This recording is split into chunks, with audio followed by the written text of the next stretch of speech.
नमस्कार प्रिय विद्यार्थियों। आज के वीडियो के माध्यम से हम लोग चर्चा करेंगे इतिहास के नवीनतम पाठ्यक्रम के बारे में। इतिहास माने history. History BA third semester में अगर आप पहुंचे हैं, यानी सेकंड सेमेस्टर का आपका पेपर हो चुका है, तो अब ये मत सोचे कि हमारा रिजल्ट अभी नहीं आया है तो गुरुजी हम पढ़ाई क्यों शुरू करें। ठीक है, आप पढ़ाई स्टार्ट कर दीजिए, क्योंकि एक आध सब्जेक्ट में अगर आपका नंबर भी कम आता तो उसका आप दोबारा से पेपर दे सकते हैं। तो कोई अब रुकने की जरूरत नहीं है। अब अपना आगे के सेमेस्टर की तैयारी आप प्रारंभ कर दीजिए। जैसे कि अब थर्ड सेमेस्टर का सिलेबस मैं डिस्कस कर रहा हूं, ये सभी विश्वविद्यालयों के सिलेबस में शामिल है। आपको बता दूं कि इतिहास यानी हिस्ट्री, देखिए दो प्रकार के इतिहास आपको पढ़ने पड़ते हैं। एक होता है प्राचीन इतिहास और एक होता है आपका केवल इतिहास। तो यह केवल इतिहास का सिलेबस है। जो एंशिएंट हिस्ट्री है उसमें आर्कियोलॉजी, आर्किटेक्चर, ये सब आपको पढ़ना पड़ता है। ठीक है, तो उसका सिलेबस मैं नेक्स्ट वीडियो में चर्चा करूंगा। बहरहाल ये जो चैप्टर आपका आ रहा है, ये बहुत ही बारीकी के साथ मैं अध्ययन करूंगा और बहुत ही चीजों को आपको समझाने का प्रयास करूंगा। इसमें टॉपिक टू टॉपिक हम चीजों को बताते हुए आपको चढ़ेंगे, पॉइंट टू पॉइंट कुछ डाटा भी आपको बताते चलेंगे, ताकि आपको एक सिनेरियो, एक इतिहास के प्रति रुचि भी आपको पैदा हो, इंटरेस्ट आपका बना रहे परीक्षा के अंत तक, ताकि आप चीजों को समझ पाए और आप हर एक चैप्टर को जानने का प्रयत्न करें।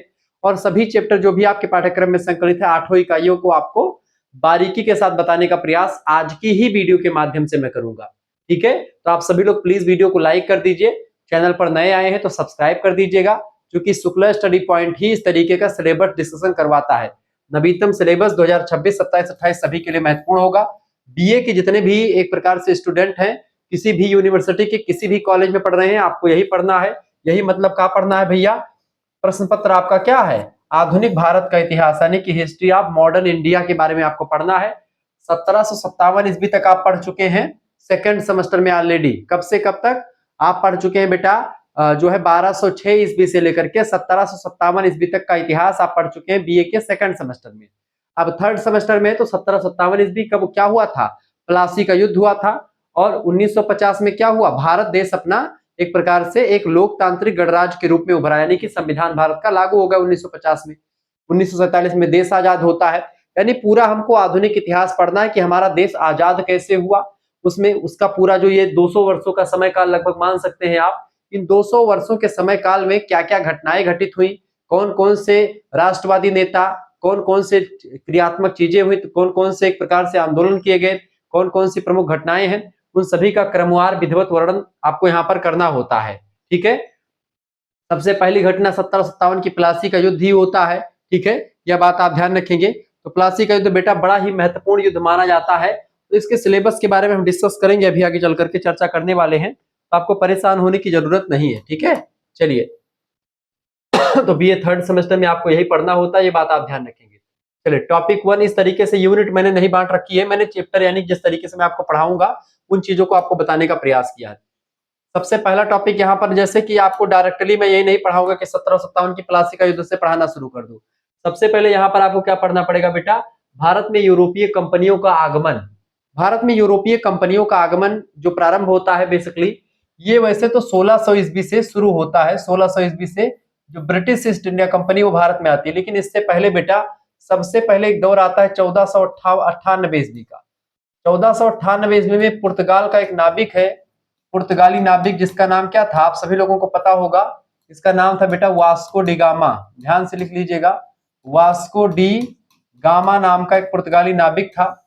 उसने एक प्रकार से अपनी नाव लिया और कुछ और यात्री, कुछ व्यापारियों को अपने नाव में बैठाया, कई नाव लेकर के, और ये अफ्रीका महाद्वीप के उत्तमाशा अंतरीप से होते हुए यह एक प्रकार से अमेरिका की खोज करने निकला था।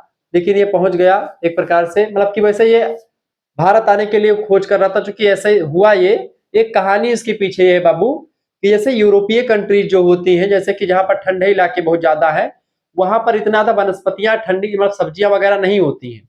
तो वहां पर मान सब्जी वगैरह नहीं होती, तो वहां पर मसालों की बड़ी जरूरत पड़ती है। क्योंकि मसाले क्यों यूज करिए जाते हैं वहां पर?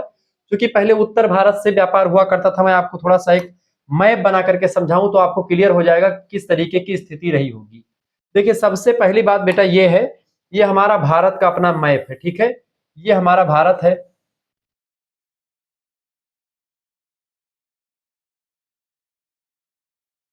ये दक्षिण भारत मैंने छोटा बना दिया है, इसको लेकर के आप परेशान मत होइएगा, ठीक है। तो यहाँ पर आप देखेंगे, यहाँ पर आपका यही उत्तर, इधर इधर आपका वही पड़ता है पूरा का पूरा। ये ऊपर जितना जाएंगे तो यूरोपीय कंट्रीज पड़ेगी, यहाँ पर आपका अफ्रीका महाद्वीप पड़ेगा, यहाँ पर आपका अफ्रीका महाद्वीप पूरा हो जाएगा। यहाँ पर ऊपर आपके कुछ गल्फ कंट्रीज हैं यहाँ पर, जैसे अफगानिस्तान, मतलब पाकिस्तान, अफगानिस्तान, ठीक है, ईरान, इराक, ऐसे ये सब आपके पड़ेंगे। और ऊपर जैसे जैसे आप जाएंगे तो वहां पर यूरोपीय कंट्रीज तमाम पड़ेगी, जहां पर ठंडा इलाका है, खूब ठंडी होती है। ये अफ्रीका महाद्वीप है, ये उत्तम, यहाँ पर आप देखते हैं मेडागास्कर लैंड है। तो यहाँ पर एक पुर्तगाल देश है, ऊपर मान लीजिए यहाँ पर पुर्तगाल है। अब यहाँ से एक प्रकार से क्या कैसे व्यापार होता था, इस तरीके से भारत में सिंध के रास्ते से व्यापार होता था, और भारत में लोग आते थे, फिर यहाँ से भारत में आकर के यहाँ दक्षिण भारत में मसालों का, उत्तर दक्षिण से उत्तर भारत में मसाले जाते थे, और यहाँ से ये लोग खरीद करके ले जाते थे। व्यापार इस तरीके से स्थलीय भाग से व्यापार होता था, किसके माध्यम से, स्थल के माध्यम से व्यापार हुआ करता था। अब हुआ कुछ ऐसा बाबू, ये एक प्रकार से कुस्तुनतुनिया पर तुर्कों का अधिकार हो जाता है, या कुस्तुनतुनिया जो है उसका छिन जाता है, पूरा कुस्तुनतुनिया वाला मार्ग जो है, यहाँ पर शासन खलीफा वगैरह पूरा खत्म हो जाता है। तब एक सिस्टम आ जाता है कि भाई जो सरकारें थी बदल जाती है, सब कुछ युद्ध वगैरह हो जाता है, तो यहाँ से मार्ग ब्लॉक कर दिया जाता है, यहीं से ऊपर से, ठीक है। अब यहाँ से मार्ग ब्लॉक हो, मतलब कि जो है एक प्रकार से क्या होता है, मार्ग अवरुद्ध हो जाता है। अब ये लोग क्या करते हैं, मसालों की जरूरत है इनको, क्यों मसालों की जरूरत क्यों है, क्योंकि यहाँ पर ठंडी खूब पड़ती है। ऐसे में ये लोग अचार बनाते हैं, जैसे हम लोग अचार बनाते तो मसाला कहाँ लगता है, अचार बनाने में लगता है ना। अचार पहले साजते हैं ना, बढ़िया आम काटते हैं और आम को फिर साजते हैं, साजना समझते हैं, बढ़िया तेल कड़ुआ डाल करके, भूजी बूकी धनिया, मिर्चा, काली मिर्च, अदरक, जो भी लौंग, इलायची, तमाम प्रकार की चीजें होती हैं, सबको खूंद बूक करके बढ़िया सा एक बनाते हैं मसाला। उसमें एक प्रकार से तेल में डाल करके डब्बा में धर देते हैं, अचार बढ़िया, आम का वह अचार कम से कम 1 आध 2 साल 3 साल तक बढ़िया चलता रहता है, यानी उसकी वैलिडिटी जो होती है बढ़ जाती है मसालों के पड़ने से, तेल नमक डाल करके। अब ये लोग क्या करते थे, जैसे मान लेते वहां पर शिकार करते थे, रोटी वगैरह वैसे कम ही मात्रा में होती भी है, तो लोग शिकार करते हैं, तो वहां पर चूंकि सब्जी वगैरह उतनी मात्रा में, या फिर जितनी मात्रा में अपने यहाँ पर सारी चीजें उपलब्ध है, उतनी मात्रा में वहां पर नहीं उपलब्ध होती थी। तो वो लोग क्या करते थे, मांस खाने वाले व्यक्ति हैं, तो वो जो बहुत सारे लोग जो मांस जो खाते थे, एक इतिहासकार, मतलब इतिहास, बड़े इतिहास के टीचर, उन्होंने ये कथन बताया मुझे, तो ठीक है। अब ये चीजें चूंकि मैं जो है अभी मतलब कहीं पे पढ़ा नहीं था, लेकिन उन्होंने एक प्रकार, चूंकि वो यूपीएससी लेवल के टीचर हैं, तो उन्होंने एक प्रकार से डिस्कस किया था, तो मुझे याद है वो। तो बताते थे कि वो, कि जब वहां पर लोग क्या था ऐसे जानवरों को मार देते थे, एक गड्ढा खोदा जाता था, उसी गड्ढे में बेटा क्या करते थे, उसी गड्ढे में उस जानवर को डाल देते थे, नीचे नमक की एक लेयर, और फिर उससे ऊपर मसाले की एक लेयर, फिर नमक की एक लेयर, और फिर एक जानवर डाल देते थे, मतलब जानवर का मांस बढ़िया सा, फिर उसके बाद में ऊपर से मसाले की लेयर, मतलब साफ सुथरा कर देते थे पूरा गड्ढा, फिर उसके बाद में मसाले की लेयर, नमक की लेयर, मसाले की लेयर, इस तरीके से बढ़िया से उसको मसाले और नमक से घेर देते थे, अचार जैसे उसको साज देते थे, कुछ प्रोडक्ट और डाल देते थे, ठीक है। और इस तरीके से वो क्या होता था, वो सुरक्षित रखे रहते, ताकि जो है आने वाले भविष्य के लिए भोजन, जैसे मानते कुछ खत्म हो जाए, जब खूब बर्फबारी हो, तो वो हम भोजन जो है निकाल करके बढ़िया सा रोटी अपना सेके, और अचार बढ़िया वहीं से थोड़ा सा निकाल लिया, आराम से उसको रोटी के साथ ग्रहण कर लिए, ये सिस्टम चलता था। इसके लिए मसालों की लोगों को बड़ी जरूरत पड़ा करती थी, और मसाले होते कहां पर थे, दक्षिण भारत में होते थे। अब चूंकि जब ये मार्ग अवरुद्ध हो गया, तब ये जो पुर्तगाल के लोग थे, ये लोग नाविक लेकर, मतलब ये लोग एक प्रकार से अपनी अपनी नाव लेकर के, जहाज लेकर के, काफी लोगों ने प्रयास किया, लेकिन इनमें से जो वास्को डी गामा नाम का व्यक्ति था, वो इस तरीके से घूमता घूमता, क्योंकि यहाँ पर जो इजिप्ट है, यहीं से एक नहर, अब तो व्यापार कैसे होता है, एक नहर के माध्यम से हो जाता है व्यापार, ठीक है। एक नहर पड़ती है यहीं पर, उसका नाम है स्वेज नहर, उसी से व्यापार हो जाता है भारत से, और यूरोपीय कंट्रीज को जोड़ती है ये, ठीक है। भूमध्य सागर को लाल सागर से, मतलब अरब सागर को यहाँ पर जाकर के लाल सागर को जोड़ती है भूमध्य सागर से, इस तरीके से सिस्टम क्लियर है। तो यहाँ से स्वेज नहर के माध्यम से, तो पहले स्वेज नहर नहीं थी, ये बाद में खुदवाई गई, तो ऐसे ये घूमता हुआ ऐसा नाव लेकर के अपना जो है वो ऐसे से अफ्रीका के इधर घूमता हुआ, उत्तमाशांतरीप होते हुआ, इस तरीके से आता आता ये वास्को डी गामा आ रहा है। और आते आते बेटा क्या हुआ, ये वास्को डी गामा करके केरल के यहाँ पर एक स्थान पड़ता है, कालीकट नाम का स्थान। कौन सा स्थान, कालीकट नाम का स्थान पड़ता है। उसी कालीकट नाम के स्थान पर 1498 ईस्वी में प्रवेश करता है। यहाँ पर एक नाम के शासन, उसका नाम था शायद जमोरिन नाम का एक शासक था, वो शासन कर रहा था। जमोरिन से एक प्रकार से जो है अपना परमिशन लेता है, यहाँ पर जो है व्यापार करता है, यहाँ पर मसालों को खरीदता है, और लोग उद्योग, मतलब कि जो मसाले बेचते हैं वो बेच देते हैं इसको। यहाँ से जब ये जाता है अपने यहाँ पर पुर्तगाल लौट करके वापस, तो वहां के लोग जब देखते हैं कि भाई बहुत फायदा हुआ इसको, तो वहां से तमाम लोग इधर से आने लगते हैं और इस तरीके से यूरोपीय कंपनियों का आगमन ना केवल पुर्तगाल आए, डच आए, ब्रिटिश आए, ब्रिटिशर्स आए, फ्रांसीसी आए, तमाम प्रकार की कंपनियां आने लगी। इसी को यूरोपियों का भारत में आगमन कहा जाता है। तो बेसिकली मसालों के उद्देश्य से, व्यापारिक दृष्टिकोण से आए थे ये, अपने अर्थतंत्र को मजबूत करने के लिए। अब यहाँ पर क्या हुआ, 1600 ईस्वी में क्या हुआ, ब्रिटिश ईस्ट इंडिया कंपनी जो है वहां से बना करके लंदन से भेजी गई यहाँ पर 15 साल के लिए शासन करने के लिए। British east India company private company थी, तो वो आई थी यहाँ पर शासन करने के लिए, ठीक है। और इस तरीके से जब वो आई यहाँ पर, इस तरीके 1600 में फिर आती 1611-12 ईस्वी में, आप देखते हैं कोठी वगैरह बनवाती, तमाम सारी चीजें होती हैं। तो इस तरीके से पूरा सिस्टम चलता है। फिर आपस में ही कंपनियां, जैसे पुर्तगाली किसी को कोई बेच करके चला जाएगा, कोई डचों से लड़ेंगे, मतलब आपस में अभी कंपनियां लड़ेंगी, इनकी आर्थिक प्रतिस्पर्धा होगी आपस में। कोई ज्यादा महंगा बेचेगा सामान, कोई सस्ता बेचेगा। अच्छा, ये लोग मसाले ले जा करके या फिर कुछ चीज खरीद, कच्चा माल ले जा करके उसको पक्का माल बना करके फैक्ट्री लगाते थे, उसी फैक्ट्री में पक्का माल बना करके बेचते थे। जैसे वस्त्र, कच्चा माल कपास ले लिया, उससे वस्त्र बनाया, वही वस्त्र यहाँ पर बेचते थे। ऐसे तमाम चीजें किया करते थे। तो इससे इन लोगों का बड़ा प्रॉफिट होता था। जितने भी जो है पश्चिम के कंट्रीज थे, सब एक प्रकार से भारत आने लगे व्यापार के लिए, पूर्वी देशों में आने लगते हैं। इस तरीके कुछ लोग यहाँ पर रुक गए, कुछ लोग इधर सिंगापुर, इंडोनेशिया निकल गए नीचे, कुछ लोग इधर निकल गए, तमाम सारे देशों पर अपना अपना एक कब्जा करते रहे। और इस तरीके से ये आर्थिक दृष्टिकोण से कंपनी आई थी, धीरे धीरे करके राजनीतिक दृष्टिकोण अपनाने लगती है। और समय आता 1757 का, जब प्लासी का युद्ध होता है, और उसके बाद में पूरी दिशा जो होती है एकदम से बदल जाती है। प्लासी का युद्ध हुआ था बेटा 1757 ईस्वी में, तारीख है 23 जून की। अंग्रेजी ईस्ट इंडिया कंपनी यानी ब्रिटिश ईस्ट इंडिया कंपनी और बंगाल के नवाब थे सिराजुद्दौला, उनके बीच में हुई थी। किलेबंदी का विवाद था, अंग्रेज लोग किलाबंदी कर रहे थे, ठीक है। और उसी पर एक प्रकार से विरोध किया गया। कासिम बाजार के फैक्ट्री पर हमला किया गया। परिणाम यह निकला कि सिराजुद्दौला की हार होती है। मीर जाफर को नवाब बनाते हैं अंग्रेज लोग। ईस्ट इंडिया कंपनी को बंगाल में राजनीतिक दखल की शुरुआत हो जाती है यहीं से। और इसका महत्व है कि भारत में अंग्रेजों ने के राजनीतिक प्रभुत्व की नींव जो है, ये 1757 ईस्वी की जो प्लासी का युद्ध है, इस युद्ध में हो जाता है, ठीक है। इस तरीके से ध्यान रखेंगे। फिर उसके बाद में 1757 के बाद में बक्सर का युद्ध होता है 1764 में। उसने जो कमी रह गई थी इसमें उसको पूरा कर दिया। इस तरीके से चीजें होती रही। तो आप यूरोपीय कंपनियों का आगमन इस तरीके से होता रहा। अब जब सारी कंपनियां चली जाती है, दो कंपनियां बेसिकली भारत में बचती हैं, और दो कंपनियां, एक तो ब्रिटिश ईस्ट इंडिया कंपनी और एक फ्रांसीसी ईस्ट इंडिया कंपनी। ब्रिटेन और फ्रांस में उस समय युद्ध भी चल रहा था, द्वितीय विश्व युद्ध आप देख रहे हैं। चाहे प्रथम विश्व युद्ध की बात करें तो भारत में, मतलब इंग्लैंड में भी, मतलब यूरोपीय कंट्रीज में, ये दोनों देश आपस में हमेशा लड़ा करते थे। फ्रांस की जो कंपनी थी वो सरकारी कंपनी थी, मतलब सरकार के अंडर में फ्रांस के काम कर रही थी। और जो ईस्ट इंडिया का, मतलब ब्रिटिश की कंपनी थी, ब्रिटेन वाले देश की, वो प्राइवेट थी, तो वो ज्यादा प्रगति कर रही थी। और वो ये जो है फ्रांसीसी ईस्ट इंडिया कंपनी कम प्रगति कर रही थी, ठीक है। विवाद हो गया, दोनों में मारपीट होती थी, ठीक है। यानी कि ब्रिटिशर्स लोग जो है किसी राजा को समर्थन देते थे भारत में, और जो है फ्रांसीसी लोग किसी दूसरे को दे देते थे। इस तरीके से जो है दोनों लोग लड़ते रहते थे, अपने यहाँ के राजाओं को लड़ाते थे इस तरीके से। और ब्रिटेन में लोग खुद ही लड़ते रहते थे। तो इसका प्रभाव जो है, ब्रिटेन का प्रभाव भारत पर भी पड़ता चला गया। और इस तरीके से सारी कंपनियां चली गई, लेकिन ये दो कंपनियां रह गई, ठीक है। फिर इसके बाद में क्या हुआ कि जब ये दो कंपनियां बची रह गई, फिर ब्रिटिशर्स लोग चूंकि पावरफुल होते चले गए, और फिर फ्रांसीसी को भी यहाँ से भगा दिया। और उसके बाद में फिर अब रह गए कौन, जो भारत के देसी राजा वगैरह रह गए, राजा महाराजा, उनको हटाना। अब यहाँ पर फूट डालो और राज करो की नीति, एक राजा का समर्थन, एक राजा का विरोध, इस तरीके से करते करते इन लोगों ने अपना पूरा राजनीतिक जो एक प्रकार से जो एक जाल बिछाया, उस जाल में हम लोग फंसते चले गए, और हमको 200 सालों की गुलामी झेलनी पड़ी। तो ये पहला टॉपिक आपका यही होगा, यूरोपीय कंपनियों का आगमन। इसमें हम चीजों को आपको बताने का प्रयास करेंगे, ठीक है। अंग्रेजी में टॉपिक आपका क्या है, arrival of European companies in India. दूसरा टॉपिक है बेटा, दूसरा टॉपिक क्या है, आप फटाफट से आप बताने का प्रयास करेंगे। फटाफट से आप बताइएगा, बहुत ही जबरदस्त क्वेश्चंस आपके स्क्रीन पर आ चुका है।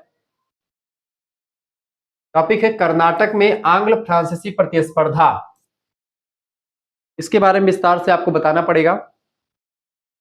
तो इसके बारे में आपको क्या पता, कर्नाटक में वार चल रहा था। कौन कौन सा वार चल रहा था बेटा, कर्नाटक में वार चल रहा था आपका आंग्ल माने अंग्रेजों का, फ्रांसीसी माने फ्रांसीसियों का। मैंने आपको बताया कि भाई जब दो कंपनियां रह गई थी, एक अंग्रेजी फ्रांस, बाकी डच पुर्तगाल, कोई किसी को बेच कर चला गया, कोई किसी का समर्थन प्राप्त कर लिया, इस तरीके से यहाँ से सब चले गए। तो एक अंग्रेज लोग बचे, एक फ्रांस लोग बचे। अब यहाँ पर एक चल रहा था कौन सा मैच, मान लेते कि त्रिकोणीय, मतलब ये त्रिकोणीय संघर्ष चल रहा था। अंग्रेज और ये फ्रांस के लोग और भारत की जो देसी रियासत थी वो, इन तीनों के बीच में संघर्ष होता रहा। तो अंग्रेज भाई सोच रहे थे कि पहले यहां से इसको फ्रांसीसी को भगाएं, क्योंकि फ्रांसीसिया जो है हमारी सारी चालें जाता है, इसको नहीं भगाएंगे तो हमारा पोल खोल देगा और हम कभी भारत पर कब्जा नहीं कर पाएंगे। तो पहले उसने घर के भेदी को यहां से भगा दिया, इसको फ्रांसीसियों को भगाया। फ्रांसीसियों को भगाने के बाद में फिर भारतीय राजाओं महाराजाओं पर इसमें फोकस किया।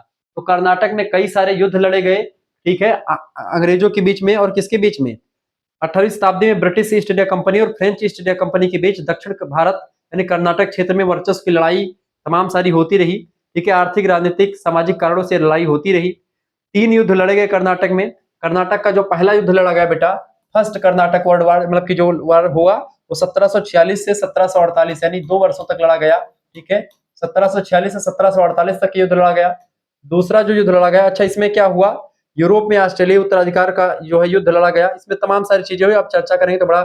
और 1748 में क्या हुआ था, एक्स ला सापेल की संधि हुई और इसके बाद में यह युद्ध समाप्त हो जाता है, ठीक है। फिर इसके बाद में क्या होता है बेटा, इसका महत्व है कि फ्रांसीसी और अंग्रेज दोनों ने महसूस किया कि भारत में केवल व्यापारिक प्रतिस्पर्धा नहीं बल्कि सैन्य ताकत भी जरूरी है। और दूसरा युद्ध फिर उसके बाद जो शुरू होता है 1749, एक साल के बाद में तुरंत फिर शुरू हो जाता है। 1749 से लेकर के 1754 तक ये युद्ध चलता है, लगभग 5 सालों तक, ठीक है। 1754 तक चलता है बेटा ये युद्ध, ठीक है, ये बात आप ध्यान रखेंगे। कर्नाटक और हैदराबाद के उत्तराधिकार के विवाद में फ्रांसीसी और अंग्रेजों ने अलग अलग पक्षों का समर्थन दिया। फ्रांसीसी ने चंदा साहब का समर्थन दिया और जबकि अंग्रेजों ने मतलब अनवरुद्दीन और उनके पुत्र मोहम्मद अली का समर्थन दिया, ठीक है। इसमें तमाम सारी चीजें होती हैं। फ्रांसीसी कमांडर डुप्ले की रणनीतियां इसमें काम आती हैं। 1754 में पांडिचेरी की संधि होती है और यह युद्ध समाप्त कर दिया जाता है, ठीक है। मोहम्मद अली को कर्नाटक का नवाब बना दिया जाता है यहाँ पर, और इस तरीके से अंग्रेजों का प्रभाव जो है यहाँ पर कर्नाटक में बढ़ जाता है और उसके बाद फ्रांसीसी शक्तियां जो है धीरे धीरे यहाँ पर कमजोर होना शुरू कर देती हैं। ये था दूसरा। और तीसरा युद्ध जो कर्नाटक और इसका लड़ा गया, प्रतिस्पर्धा हुई है कर्नाटक में अंग्रेजों और फ्रांसीसियों के बीच में, वो युद्ध लड़ा गया 1757 ईस्वी में। 1757 ईस्वी से लेकर के 1763 ईस्वी तक ये युद्ध चला है, ठीक है। तो इसमें क्या हुआ, इसी को यूरोप में 7 वर्षों का युद्ध कहते हैं, 7 सालों तक चला ये। भारत में अंग्रेजों और फ्रांसीसियों के बीच का निर्णायक युद्ध यही रहा, 7 सालों का युद्ध रहा है। इसमें वांडीवास का युद्ध भी कहते हैं। 1760 ईस्वी में अंग्रेज कमांडर सर आयरकूट ने फ्रांसीसी कमांडर काउंट डे लिली को हरा दिया। अंग्रेजों ने पांडिचेरी पर कब्जा कर लिया इसमें, ठीक है। और 1763 में फाइनली पेरिस की संधि होती है। पेरिस फ्रांस में पड़ता, फ्रांस की राजधानी है। जब पेरिस की संधि होती है, उस संधि के द्वारा यह युद्ध समाप्त होता है और फाइनली अंग्रेजों का जो दबदबा है भारत में बना रहता है और जो फ्रांसीसियों का दबदबा है वो समाप्त होने की कगार पर होता है, ठीक है। यह बात आप ध्यान रखते हैं। भारत में अंग्रेजों का प्रभुत्व जो है पूर्ण रूप से स्थापित हो जाता है। साथ ही साथ में फ्रांसीसी भारत में केवल नाम मात्र के व्यापारी बनकर के रह जाते हैं, ठीक है। इस तरीके से चीजें होती रही। तो ये आपको मैंने चीजें बताई, क्लियर सारी चीजें आपको समझा दी हैं, ठीक है। आगे बढ़ते हुए चीजों को जानने का प्रयास करते हैं। 1 मिनट रुकेंगे थोड़ा सा, चलिए आगे बढ़ते बेटा, चीजों को और अच्छे तरीके से समझने का प्रयास करते। तो ये होगा आपका दूसरा टॉपिक। तीसरा टॉपिक आपका क्या है? तीसरा टॉपिक है बाबू आपका कौन सा, बंगाल में ब्रिटिश ईस्ट इंडिया कंपनी का उदय, प्लासी और बक्सर का युद्ध। आप सभी को पता होगा बंगाल में ब्रिटिश ईस्ट इंडिया कंपनी पनप रही थी, क्योंकि फ्रांसीसियों को भगा दिया यहाँ से। अब केवल 2 कंपनियां आपकी पनप रही थी। एक कौन सी, एक तो आपकी कंपनी मतलब की एक फ्रांसीसी और एक ब्रिटिश। तो फ्रांसीसी और ब्रिटिश का जो युद्ध हुआ आपका कर्नाटक का युद्ध, 3 युद्ध लड़े गए, उसमें फ्रांसीसियों को भगा दिया गया यहाँ से। अब बची केवल एक सत्ता, कौन, ब्रिटिश ईस्ट इंडिया कंपनी। और यह ब्रिटिश ईस्ट इंडिया कंपनी जो है बेटा, यही एक प्रकार से युद्ध लड़ी। और पहला युद्ध मैंने आपको बता दिया 1757 में क्या हुआ, प्लासी का युद्ध कब लड़ा गया, 1757 में प्लासी का युद्ध लड़ा गया था। बंगाल के नवाब थे सिराजुद्दौला और अंग्रेजों के बीच में लड़ा गया।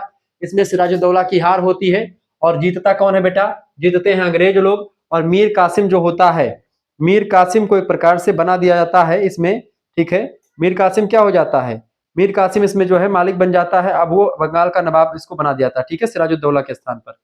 और जो 1764 ईस्वी का युद्ध होता है बेटा, सॉरी मीर जाफर को, यहाँ पर मीर जाफर को नवाब बनाया जाता है। और जो बक्सर का युद्ध होता है 1764 में होता है, ध्यान रखें कब होता है, 1764 में युद्ध होता है, ठीक है। 24 मतलब कि 22 अक्टूबर की डेट, 22 OCT यानी 22 अक्टूबर। और ये कब लड़ा गया था बेटा, 23 जून को लड़ा गया था। ये बात क्योंकि परीक्षा में प्रश्न ऑब्जेक्टिव में कई बार पूछा गया है। तो प्लासी का युद्ध 23 जून को लड़ा गया था प्लासी के मैदान में। बक्सर का युद्ध बक्सर के मैदान में 1764 ईस्वी में 22 अक्टूबर को लड़ा गया। अंग्रेजी ईस्ट इंडिया कंपनी और इसके अलावा बंगाल, अब क्या हुआ था क्योंकि बंगाल का नवाब, अवध के नवाब, ठीक है, शुजाउद्दौला, बंगाल के नवाब और इसके अलावा मुगल सम्राट का जो गठबंधन, इन तीनों ने मिलकर के अंग्रेजों के खिलाफ मोर्चा खोल दिया। बंगाल के नवाब उस समय थे मीर कासिम, ठीक है, वो, और अवध के नवाब थे शुजाउद्दौला, ठीक है। अवध के नवाब का जो मकबरा बना हुआ है यहाँ पर गुलाब बाड़ी अयोध्या में पड़ता है, वो बना शुजाउद्दौला का ही है, ठीक है। तो वो, और क्या नाम है, बंगाल के जो मीर जाफर तो गद्दी पर बैठा है, मीर जाफर, ठीक है। तो मीर कासिम भी एक था, तो मीर कासिम, अवध के नवाब शुजाउद्दौला और एक व्यक्ति और था जो मुगल बादशाह था, शाह आलम द्वितीय, वो तीनों मिलकर के अंग्रेजों के खिलाफ जो है रणनीति शुरू कर देते हैं।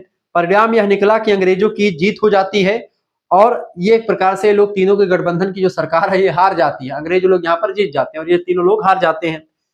होता यह है कि 1765 ईस्वी में क्या कर लेते हैं, 1765 ईस्वी में इलाहाबाद में एक संधि होती है, ठीक है। इसमें क्या हुआ, दीवानी अधिकार बंगाल, बिहार, उड़ीसा कंपनी की आय का मुख्य स्रोत बना और इसका महत्व यह निकला कि राजनीतिक सत्ता का केंद्र जो है या केंद्रीकरण हो गया। अब अंग्रेज जो है, जो भी कमियां रह रही थी प्लासी के युद्ध में, उन सभी कमियों को दूर हो गई। अब यहाँ पर चूंकि मुगल बादशाह जो थोड़े थोड़े समय पर एक प्रकार से अपनी वर्चस्व को दिखाते थे कि मुगल बादशाह चूंकि उस समय पूरे भारत का बादशाह मानते थे, ठीक है, तो उसका भी वर्चस्व समाप्त हो गया, चूंकि उसको भी कहीं कहीं पे अंग्रेजों ने बड़ी लंबी एक प्रकार चोट दी। और इस तरीके से अब एक भारत स्तर पर, भारतीय स्तर पर, ठीक है, अब ये क्या हुआ, अंग्रेजों का दबदबा बन गया बक्सर युद्ध के बाद में। तो जो कमी, इतिहासकारों ने कहा कि जो बक्सर का युद्ध था, प्लासी के युद्ध की कमियों को पूरा कर दिया, यानी प्लासी के युद्ध में जो कुछ बचा हुआ था, बक्सर के युद्ध ने उन सभी को एक प्रकार से खत्म कर दिया। अब यहां से अंग्रेज सत्ता एकदम से पूर्ण रूप से स्थापित हो जाती है। अब अगला क्वेश्चन आपकी स्क्रीन, अगला पॉइंट आपका क्या आता है बेटा, अगला पॉइंट, अगला टॉपिक आपका क्या है, फटाफट से आप बताने का प्रयास करेंगे। अगला पॉइंट आपका आ चुका है ईस्ट इंडिया कंपनी का प्रादेशिक विस्तार। 1770 ईस्वी से लेकर के 1856 ईस्वी तक मराठा, सिंध और अवध, इन सभी पर अलग अलग नीतियां बना करके इसको हड़पा गया, ठीक है। 1773 ईस्वी में एक प्रकार से रेगुलेटिंग एक्ट लागू किया गया, ठीक है। कंपनी के प्रशासन को नियंत्रित करने के लिए पहला कानून जो बना 1773 ईस्वी में बना, ठीक है। फिर 1784 ईस्वी का समय आता है, उसमें क्या किया गया, ईस्ट इंडिया एक्ट, यानी भारत के प्रशासन में ब्रिटिश संसद का हस्तक्षेप बढ़ गया। क्लियर, ये पहले जो एक प्रकार से गवर्नर बने भारत के, वारेन हेस्टिंग्स बने, ठीक है। ये सब चीजें ध्यान रखेंगे।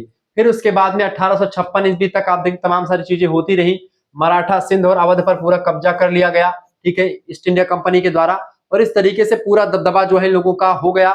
अब ये लोग एक प्रकार से केवल दबदबा ही नहीं, राजनीति, आर्थिक सबको अपने कंट्रोल में करने लगते हैं। कौन, जो अंग्रेज लोग होते हैं, ठीक है। इस तरीके से तमाम सारी चीजें लोग करने लगते हैं और बहुत सारी चीजें जो है होने लगती हैं। अब होता यह है बेटा कि इस समय तक एक प्रकार 1856 ईस्वी तक कुछ नहीं हुआ। 1857 ईस्वी में फिर क्या होता है, मंगल पांडे नाम के एक विद्वान, एक सैनिक थे, वो एक प्रकार से सेना में काम करते थे। सेना में उस समय कारतूस जो चलता था, नया कारतूस आया जिसमें घोड़े की, मतलब उसकी गाय की चर्बी और सुअर की चर्बी लगी होती थी। तो इससे क्या हुआ, धार्मिक भावनाएं आहत हुई, चूंकि हिंदुओं के लिए गाय माता है, उसकी चर्बी अगर उसको दांतों से निकालना पड़ेगा तो आप सोचो हिंदू पर क्या बीतेगी। ऐसे मुसलमान सुअर से जो है उतना ज्यादा उनका संबंध नहीं होता है, आप देखते होंगे, तो उनसे उनको नफरत हो गई, गाय से उनको। तो ऐसे में क्या हुआ, दोनों के अंदर मतलब चीजें पनपने लगी।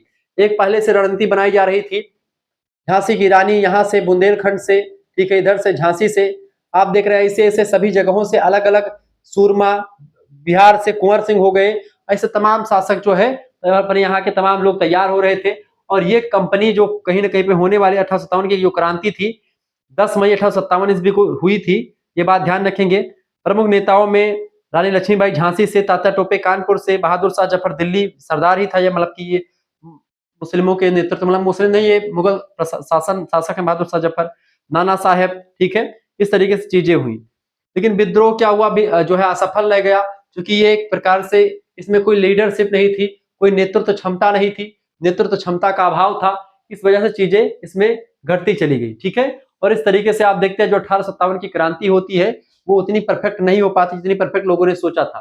तो 1856 तक एक प्रकार से चीजें थी। 1857 में जैसे क्रांति होती है, क्रांति तक एक प्रकार से 1856 तक British east India company private संस्था थी, वो एक प्रकार से अपना काम कर रही थी। लेकिन जब इसे क्रांति होती है, ब्रिटिश की संसद में ब्रिटिश का क्राउन, यानी जो महारानी है विक्टोरिया, उन्होंने कहा कि नहीं भाई, तुम लोग जो है शासन करने योग्य नहीं हो, अब शासन तुम लोगों के हाथ से सीधा सीधा क्राउन छीन लेगा। यानी अब जो कंपनी शासन कर रही थी वह कंपनी शासन नहीं करेगी, अब ब्रिटिश की संसद सीधे सीधे भारत पर शासन करेगी। ब्रिटेन पूरा अधिकार कर लिया भारत पर, ठीक है। अब क्या हुआ, ब्रिटिश से तमाम चीजें हुई, कानून बनने लगे भारत के लिए, और एक कानून बनकर के 1858 का अधिनियम, वो चीजें शुरू हो गई, ठीक है। तो ये चीजें आपके लिए मैंने बता दी। अगला आपका टॉपिक है बेटा, पांचवा जो टॉपिक हम लोगों को पढ़ना है वो क्या पढ़ना है, बड़ा इंपॉर्टेंट टॉपिक है, ठीक है। रणजीत सिंह के नेतृत्व में पंजाब का उदय, विजय अभियान और प्रशासन के बारे में बताइए। इसके बारे में आपको पढ़ना पड़ेगा। Rise of Punjab under Ranjit Singh. Ranjit Singh ji का नाम जो है बड़ा मतलब कि इंपॉर्टेंट है भारतीय इतिहास में जानना, चूंकि इससे पहले इन लोगों का इतिहास कहीं ना कहीं पे दबा दिया जाता था। केवल मुगल बादशाह को हम पढ़ लेते थे और उसके बाद में फिर चीजों को पढ़ के खत्म कर देते थे। इतिहास बाकी कुछ पढ़ना पढ़ाए उतना ज्यादा नहीं आता था। लेकिन अब क्या है, अब के इतिहास में आपको सब कुछ शिवाजी के बारे में, राजा रणजीत सिंह के बारे में, इन सभी के बारे में आपको जानना पड़ेगा, ठीक है। हैदराबाद में आप देखते मैसूर में हैदर अली और टीपू सुल्तान जैसे महारथी लड़ते रहे, ठीक है। इन लोगों ने अंग्रेजों को धूल चटा दी, ये जीत ही जाते, इतना एक प्रकार से लड़े थे ये लोग, ठीक है। कई सारी चीजें सबके बारे में चर्चा करने का प्रयास करेंगे। तो महाराजा रणजीत सिंह के नेतृत्व में बंगाल का उदय जो है वो हुआ, विजय अभियान प्रशासन किया। 18वीं शताब्दी के उत्तरार्ध में पंजाब राजनीतिक अराजकता और आक्रमणों का शिकार था। अहमद शाह अब्दाली जो था के आक्रमणों से पंजाब के में कई सिख मिसलें सैन्य संघ उभर चुकी थी। इस अराजकता में रणजीत सिंह 1780 से 1839 ने नेतृत्व संभाल करके पंजाब में एक मजबूत सिख साम्राज्य की स्थापना करी, क्योंकि पंजाब के रास्ते से ही ये जो अफगान जो होते थे या फिर अहमद शाह अब्दाली वगैरह आते थे युद्ध करने के लिए, तो उस समय वहां पर रणजीत सिंह पंजाब में थे, ठीक है। जन्म इनका हुआ था 13 नवंबर 1780 को, जो है गुजरावाला यानी पाकिस्तान में पड़ता है। पिताजी का नाम था मह सिंह, ठीक है। 12 वर्ष की आयु में रणजीत सिंह ने जो है सुक्कर चकिया मिसल का नेतृत्व संभाला। 1799 में 19 साल की उम्र में लाहौर पर अधिकार करके अपनी राजधानी बना लिया लाहौर को। 1801 में औपचारिक रूप से महाराजा की उपाधि इनको मिल जाती, महाराजा रणजीत सिंह के नाम से जाने जाते हैं। इस तरह उन्होंने छोटे छोटे सिख मिसलों को एकजुट किया, सिख साम्राज्य खड़ा किया, ठीक है। विजय अभियान इनके बहुत सारे रहे, जैसे कि 1799 में लाहौर को पर कब्जा किया, राजधानी बनाया। 1802 ईस्वी में इन्होंने अमृतसर पर कब्जा किया, ठीक है, धार्मिक नियंत्रण स्थापित कर लिया, धार्मिक दृष्टि से बड़ा महत्व है। इसके अलावा 1807 में कसूर यानी पठान सरदारों को हराया। 1810 से 20 ईस्वी तक मुल्तान, पेशावर, कंगड़ा, कश्मीर साम्राज्य अपना विस्तार किया, इन सभी को हरा करके अपने साम्राज्य में मिला लिया रणजीत सिंह जी ने। फिर 1819 में कश्मीर, अफगानों से कश्मीर को छीन लिया इन्होंने, और 1820 में कांगड़ा किला को जीत लिया। 1823 में पेशावर को जीत लिया, अफगानों को हरा करके कब्जे में कर लिया पेशावर को। 1834 में जो है लद्दाख और गिलगिट को भी अपने साम्राज्य में मिला लेते हैं रणजीत सिंह। तो इनका अभियान यही सब रहा, प्रशासन इस तरीके से किया। फ्रांसीसी और जो है इटावली सैन्य अफसरों की मदद से आधुनिक सेना बनाई थी इन्होंने। तोपखाना और पैदल सेना यूरोपीय शैली की इनकी रही है, ताकि अंग्रेज लोग भी इनसे सामना ना कर पाए, ठीक है। ये बात ध्यान रखेंगे। सभी धर्मों को सम्मान देते थे, हिंदू, मुस्लिम, सिख, ईसाई सबके बारे में सोचते थे राजा रणजीत सिंह। भू राजस्व व्यवस्था की बात की तो भूमि से कर संग्रह मुख्य स्रोत होता था इनके राज्य का। किसानों पर हल्का बोझ देते थे, अफसरों को जागीरें दी जाती थी। न्याय व्यवस्था भी इनकी बड़ी ठीक ठाक थी, विवादों का निपटारा पंचायत और अफसर वगैरह किया करते थे। खालसा सेना की स्थापना भी रणजीत सिंह जी ने ही की थी। सेना में घुड़सवार, पैदल सेना, तोपखाना, ये सब व्यवस्था जो है रणजीत सिंह ने किया था। तो ये सब चीजें आपको यहाँ पर पढ़नी है, ठीक है। शेरे पंजाब के नाम से प्रसिद्ध हैं। पंजाब को मुगलों और अफगानों के हमलों से बचाते रहे हमेशा। सिख साम्राज्य का विस्तार किया, सतलज नदी से लेकर के सिंधु और हिमालय तक पूरा जो क्षेत्र जो है अपना फैलाते रहे। ऐसे तमाम सारे काम इन्होंने किए। धार्मिक सहिष्णुता और संस्कृति के संरक्षण की नीति अपनाई। ऐसे तमाम चीजें इन्होंने करी हैं, ये बात आप ध्यान रखेंगे। तो ये सब चीजें इनके बारे में आप थोड़ा सा ध्यान रख लीजिएगा। बहुत ही विद्वान आदमी, बहुत ही एक प्रकार से सब कुछ जानने का प्रयास करेंगे इनके बारे में। अगला प्रश्न आपका 6ठा नंबर क्वेश्चन आ चुका है।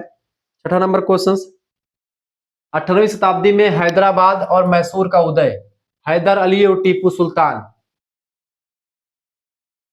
तो देखें, अब इनके बारे में आपको पढ़ना है। इससे पहले मैं आपको बता दूं कि अगर आपको इन सभी चीजों का पीडीएफ चाहिए, पॉइंट टू पॉइंट पीडीएफ आपके लिए तैयार किया जाएगा। सब कुछ सभी चैप्टर के आपको पीडीएफ मिलेंगे, तो आपको परेशान होने की बिल्कुल जरूरत नहीं। सभी चैप्टर का पीडीएफ भी आपको मिलेगा। Model paper revision class, marathon class, सभी सब्जेक्ट की लाइव क्लास, सब कुछ आपको मिलने का प्रयास है, पूरी कोशिश की जा रही है।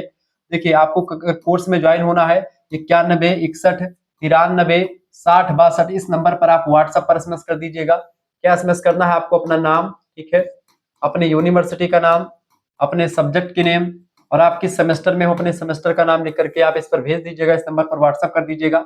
जैसे ही आप व्हाट्सएप पर एसएमएस कीजिएगा, तुरंत आपके पास क्या किया जाएगा, एक स्कैनर भेजा जाएगा। उसी स्कैनर पर मात्र आपको 100 रुपए फीस जमा कर देनी होगी। उसके बाद में आपको व्हाट्सएप ग्रुप से जोड़ा जाएगा, वहां पर लाइव क्लास की लिंक आपको मिलेगी, वहां पर आपको पीडीएफ नोट्स मिलेगी, ठीक है। पीडीएफ नोट्स आपको एमसीक्यूज टाइप का भी मिलेगा और लिखित टाइप का, यानी कि एमसीक्यू लिखित सब कुछ आपको मिलेगा। लिखित माने कि लिखने वाले जो क्वेश्चंस आते हैं आपके आते हैं लघु उत्तरीय, लघु उत्तरीय, दीर्घ उत्तरीय, सबके आंसर साथ में आपको दिए जाएंगे, ठीक है। कई प्रैक्टिस सेट बनाए जा रहे हैं, वो सब आपको मिलेंगे। रिवीजन क्लास, मैराथन क्लास, इसके अलावा प्रीवियस ईयर क्वेश्चन पेपर, ये सब साल फॉर्म में आपको मिलेंगे। कहीं पर आपको कुछ भटकने की जरूरत नहीं पड़ेगी, सब कुछ आपको शुक्ला स्टडी पॉइंट के माध्यम से दिया जाएगा, ठीक है। इसमें केवल एक सब्जेक्ट नहीं बल्कि बेटा आपको 3 मेजर सब्जेक्ट की तैयारी, ठीक है।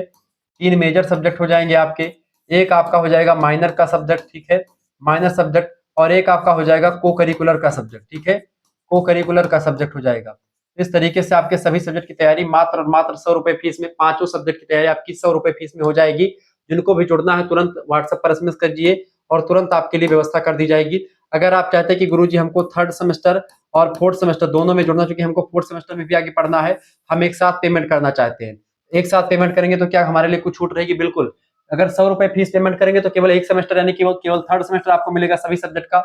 लेकिन अगर आप जो है दोनों सेमेस्टर का एक साथ चाहते हैं, 3rd सेमेस्टर और 4th सेमेस्टर एक साथ अगर लेंगे तो आपके लिए 50 रुपए की छूट है। केवल 150 रुपए फीस में आपको 3rd सेमेस्टर का भी पूरी क्लास और 4th सेमेस्टर का भी पूरी क्लास आपको, यानी लगभग में 1 साल की आपके लिए जो है वैलिडिटी हो जाएगी। 1 साल तक आप इसमें सभी सब्जेक्ट के जो है पढ़ते रहेंगे। आपके लिए पूरी व्यवस्था कर दी गई है। जिनको भी जुड़ना, आप जो है किसी भी विश्वविद्यालय से हैं, राम मनोहर लोहिया अवध विश्वविद्यालय, वीर बहादुर सिंह पूर्वांचल विश्वविद्यालय, महात्मा गांधी काशी विद्यापीठ, दीनदयाल उपाध्याय गोरखपुर विश्वविद्यालय, सिद्धार्थ यूनिवर्सिटी कपिलवस्तु, मां पाटेश्वरी बलरामपुर विश्वविद्यालय, जननायक चंद्रशेखर बलिया विश्वविद्यालय, महाराजा सुहेलदेव आजमगढ़ विश्वविद्यालय, महात्मा गांधी काशी विद्यापीठ बनारस, ऐसे तमाम प्रकार के और विश्वविद्यालय, जैसे कि आपका क्या नाम है, छत्रपति साहू जी महाराज कानपुर विश्वविद्यालय, चौधरी चरण सिंह मेरठ विश्वविद्यालय, मासा कुंभरी सहारनपुर विश्वविद्यालय, राजा महेंद्र प्रताप सिंह स्टेट यूनिवर्सिटी अलीगढ़, ठीक है, एमजे प्यारी बरेली रोहिलखंड विश्वविद्यालय, ऐसे डॉक्टर भीमराव अम्बेडकर आगरा विश्वविद्यालय, प्रोफेसर रज्जू भैया स्टेट यूनिवर्सिटी इलाहाबाद, ऐसे लखनऊ विश्वविद्यालय, तमाम प्रकार के और विश्वविद्यालय जिनका नाम मैं नहीं ले पा रहा हूँ, सभी के लिए लेक्चर बहुत ही महत्वपूर्ण होगा। सभी बच्चे पढ़ पाएंगे। बिहार के विश्वविद्यालय और मतलब तमाम राजस्थान के तमाम सारे विश्वविद्यालयों के बच्चे पढ़ सकते हैं, जिनकी परीक्षा नेशनल एजुकेशन पॉलिसी के अंतर्गत होती है। उन सभी के लिए लेक्चर पूर्ण रूप से समर्पित है। ये 3 साल का हो, 4 साल का हो, सबके लिए इंपॉर्टेंट है, ठीक है। चलिए तो फटाफट से आप एसएमएस कीजिए और तुरंत हमारे साथ जुड़ जाइए बेटा। जिनको भी जुड़ना सभी लोग जुड़ जाइएगा, ठीक है, ये बात आप ध्यान रखेंगे। चले अगला टॉपिक आपका क्या है बाबू? अगला टॉपिक आपको क्या पढ़ना था? मतलब 18वीं शताब्दी में हैदर अली, और चूंकि हैदराबाद और मैसूर में आप देखते हैं हैदर अली और टीपू सुल्तान जैसे एक प्रकार से जो थे वो उनका दबदबा रहा, ठीक है। अंग्रेजों से युद्ध भी लड़ा। मुगल साम्राज्य के पतन के बाद जो है कई शक्तियों में जो है प्रादेशिक शक्तियां उदय हुई। दक्षिण भारत में 2 महाशक्ति उदय हुई, एक हैदराबाद के निजाम शाही राज्य और दूसरा मैसूर राज्य, ठीक है। हैदराबाद में निजाम और मैसूर, तो 2 राज्य जो है दक्षिण भारत के ये हैं, इनका उदय हुआ, ठीक है। मैसूर के शासकों में हैदर अली का नाम आता है और टीपू सुल्तान का नाम आता है, ठीक है। ये बात ध्यान रखेंगे। दक्षिण भारत में अंग्रेजों के खिलाफ बहुत संघर्ष किया इन दोनों ने, ठीक है। और इसके अलावा हैदराबाद में आप देखते हैं निजाम उल हक, जिनका आसफ शाह प्रथम थे, वो एक प्रकार शासन करते हैं, ठीक है। मैसूर का उदय जो है हैदर अली के शासनकाल में हुआ। हैदर अली 1720 में जन्म होता, 1782 में मृत्यु। मैसूर के निर्माता कहे जाते हैं हैदर अली, ठीक है। हैदर अली एक साधारण सैनिक से उठ करके मैसूर का वास्तविक शासक बनते हैं। 1761 में सत्ता संभालते हैं। मैसूर को एक मजबूत शक्ति में मतलब कि बदलने का काम हैदर अली साहब करते हैं। हैदर अली के ही पुत्र थे टीपू सुल्तान। हैदर अली के बाद में टीपू सुल्तान ने नेतृत्व संभाला। हैदर अली ने क्या काम किया? फ्रांसीसी तकनीकी से तोपखाना विकसित किया, क्योंकि हैदर अली या टीपू सुल्तान फ्रांसीसियों से मदद मांगते थे। फ्रांसीसियों से मदद मांग करके अंग्रेजों के खिलाफ विद्रोह करते थे, अंग्रेजों को भगाते थे यहाँ से, ठीक है। पहला और दूसरा मैसूर युद्ध जो था, अंग्रेजों के खिलाफ संघर्ष किया। राजस्व सुधार, कृषि उत्पादन बढ़ाने और व्यापार को बढ़ाने का काम इन लोगों ने अपने राज्य में किया, हैदर अली ने, ठीक है, ठीक है। ये बात ध्यान रखेंगे। पहला मैसूर युद्ध जो हुआ था, पहला आंग्ल मैसूर युद्ध हुआ था, हैदर अली की निर्णायक जीत हुई थी। हैदर अली ने पहले युद्ध में 1767 से 1769 में अंग्रेजों को धूल चटा दी थी। 1780 से 1784 में दूसरा मैसूर युद्ध होता है। हैदर अली इसी दौरान जो है उनकी मृत्यु हो जाती है, ठीक है, 1782 में। फिर इनका पुत्र जो है टीपू सुल्तान आता है, शेर मैसूर के नाम से विख्यात टीपू सुल्तान, ठीक है, ध्यान रखेंगे। हैदर अली का लड़का है टीपू सुल्तान, ठीक है, ये बात ध्यान रखेंगे। 1782 में जब इसकी पिता की मृत्यु हो जाती है तो ये गद्दी पर बैठता है, गद्दी को संभालता है, और इस तरीके से आप देखते हैं आधुनिक हथियारों और टीपू सुल्तान के कारण जो है टीपू दक्षिण भारत में सबसे शक्तिशाली शासकों में से एक बन जाता है, ठीक है, ये बात ध्यान रखेंगे। रॉकेट तकनीकी का विकास जो है इसके समय में हो चुकी थी, अर्थव्यवस्था का सुधार किया, फ्रांस के साथ जो है संबंध बना करके चलता था, फ्रांसीसियों से मदद लेता था, फ्रांसीसियों से इसकी बड़ी बनती थी टीपू सुल्तान की। हैदर अली की कम बनती थी लेकिन इसका संबंध ज्यादा हो गया था, फ्रांस से डायरेक्ट संबंध थे इसके, ठीक है, ये बात ध्यान रखेंगे। तीसरा मैसूर का युद्ध जो लड़ा गया, आंग्ल मैसूर युद्ध 1789 से 1792 के बीच में लड़ा गया। श्रीरंगपट्टनम की संधि होती है और क्षेत्रीय नुकसान होता है इसमें, और युद्ध समाप्त होता है 1792 में। 1799 में चौथा मैसूर युद्ध होता है, टीपू सुल्तान इसमें वीर गति को प्राप्त होता है 4 मई 1799 में, ये बात आप ध्यान रखेंगे। यानी 1799 तक आप देखते हैं ये डट करके लड़ता रहा, और दो युद्ध जो है आंग्ल मैसूर युद्ध, ठीक है, वो आंग्ल मराठा युद्ध था, आंग्ल मैसूर युद्ध, आंग्ल मैसूर यानी कर्नाटक का इलाका, आंग्ल मैसूर युद्ध की अगर बात की जाए, ये एक प्रकार से दो आंग्ल मैसूर युद्ध, प्रथम द्वितीय हैदर अली ने लड़ा अंग्रेजों से, प्रथम में हैदर अली की जीत, द्वितीय में हार होती है, मृत्यु हो जाती है उसकी। फिर तीसरा और चौथा युद्ध जो है टीपू सुल्तान लड़ा, पहले में एकदम से हानि तो होती है लेकिन हारता नहीं टीपू सुल्तान बहुत ही पावरफुल शासक था, और 1799 में आप देखते हैं धीरे धीरे इसका वर्चस्व जो है कम होने लगता है, तब इसकी मृत्यु हो जाती है बेसिकली, तब उसके बाद में अंग्रेज लोग यहाँ पर भी दबदबा अपना कायम कर लेते हैं, ठीक है, कई सारा काम होता है, ये बात आप ध्यान रखेंगे, ठीक है। क्या होता है 1724 में हैदराबाद राज्य की स्थापना होती है आसफ शाह के द्वारा। 1761 में हैदर अली ने मैसूर की सत्ता संभाली। 1767 से 68 में पहला मैसूर युद्ध होता है, ठीक है। दूसरा मैसूर युद्ध 1780 से 1782। तीसरी बात यह कि 1782 में टीपू सुल्तान सत्ता पर बैठता है, और तीसरा मैसूर युद्ध 1789 से 1792 में लड़ा गया। चौथा मैसूर युद्ध जो है टीपू सुल्तान इसमें वीरगति को प्राप्त होता है 1799 में। इस तरह की तमाम सारी चीजें ये हुई, ठीक है। तो शेर मैसूर कहा जाता टीपू सुल्तान को, ये बात भी आप ध्यान रखेंगे। इस तरीके से आपने चीजों को समझा। आगे बढ़ते और भी टॉपिक आपका आ चुका है, ये टॉपिक आप नोट करते रहेंगे साथ साथ में, ठीक है, आपका सिलेबस है। सातवां टॉपिक है औपनिवेशिक काल के दौरान भू राजस्व व्यवस्था, अस्थायी बंदोबस्त, रैयतवाड़ी और महालवाड़ी व्यवस्था। बड़े फेमस टॉपिक है ये, ठीक है, ये बात आप ध्यान रखेंगे। औपनिवेशिक काल के दौरान भू राजस्व व्यवस्था, अस्थायी बंदोबस्त, रैयतवाड़ी और महालवाड़ी व्यवस्था। ये बेसिकली भू राजस्व वसूलने का यानी कि टैक्स वसूलने का एक प्रकार है। अस्थायी बंदोबस्त की बात करें, रैयतवाड़ी व्यवस्था की बात करें, महालवाड़ी व्यवस्था की बात करें, ठीक है। ये औपनिवेशिक काल मतलब क्या होता है, अंग्रेजों के शासन काल में जब अंग्रेज लोग भारत पर शासन कर रहे थे, उस दौरान कर वसूलने के क्या क्या साधन थे, कैसे कैसे कर वसूले जाते थे, क्या एक प्रकार से केंद्र रणनीतियों के माध्यम से कर को वसूला जाता था, ये चीजें यहाँ पर आपको क्लियर करनी होगी, ठीक है, ये बात आप ध्यान रखेंगे। तो इस तरीके से आप चीजों को समझ पा रहे हैं, जान पा रहे हैं, बहुत ही बारीकी के साथ मैं आपको चीजों को समझाने का प्रयास। अस्थायी बंदोबस्त क्या है? अस्थायी बंदोबस्त को अंग्रेजी में परमानेंट सेटलमेंट कहते हैं। क्या बोलते हैं? परमानेंट सेटलमेंट बोला जाता है, ठीक है, ये बात ध्यान रखेंगे। 1799 ईस्वी की अगर बात की जाए बेटा, 1799 ईस्वी में आप नोट डाउन कर सकते हैं इसको, इस पॉइंट को, ठीक है, मैं यहाँ पर आपको लिख दे रहा हूँ, ठीक है, चलिए।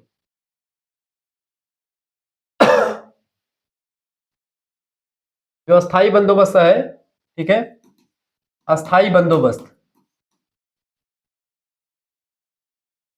अस्थायी बंदोबस्त की अगर बात करें बेटा, तो ये जो है 1793 ईस्वी में, ठीक है, 1793 ईस्वी में शुरू हुआ।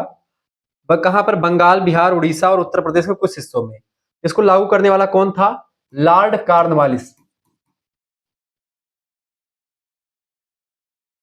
लॉर्ड कॉर्नवालिस जो है गवर्नर जनरल था। 1793 में अस्थायी बंदोबस्त लागू किया गया बंगाल, बिहार, उड़ीसा में, ठीक है, ये बात ध्यान। इसका उद्देश्य क्या था? राजस्व संग्रह में स्थायित्व लाना, कृषि उत्पादन में वृद्धि करना। इसमें होता क्या था? जमींदारों को भूमि का मालिक बनाया जाता था, यानी जमींदार इसमें जो होते थे वो मालिक होते थे भूमि का, ठीक है। कौन लोग? जमींदार, यानी जिसके पास जो है, जिसके पास खेत है, या जिस जमींदार कुछ होते थे। किसान, यानी किसानों ने रैयतों से वसूला गया राजस्व जमींदारों को देना होता था। किसान लोग जमींदार को राजस्व देते थे। राजस्व की दर जो होती थी परमानेंट रूप तय कर दी जाती थी, भाई इतना जो है आपको घटती बढ़ेगी कि नहीं, वो इतना फिक्स है कि भाई आपको इतना देना है, चाहे फसल हो या ना हो, ठीक है, ये बात ध्यान रखेंगे। इस तरीके से इसको लाभ क्या हुआ? ब्रिटिश सरकार को स्थिर राजस्व मिला।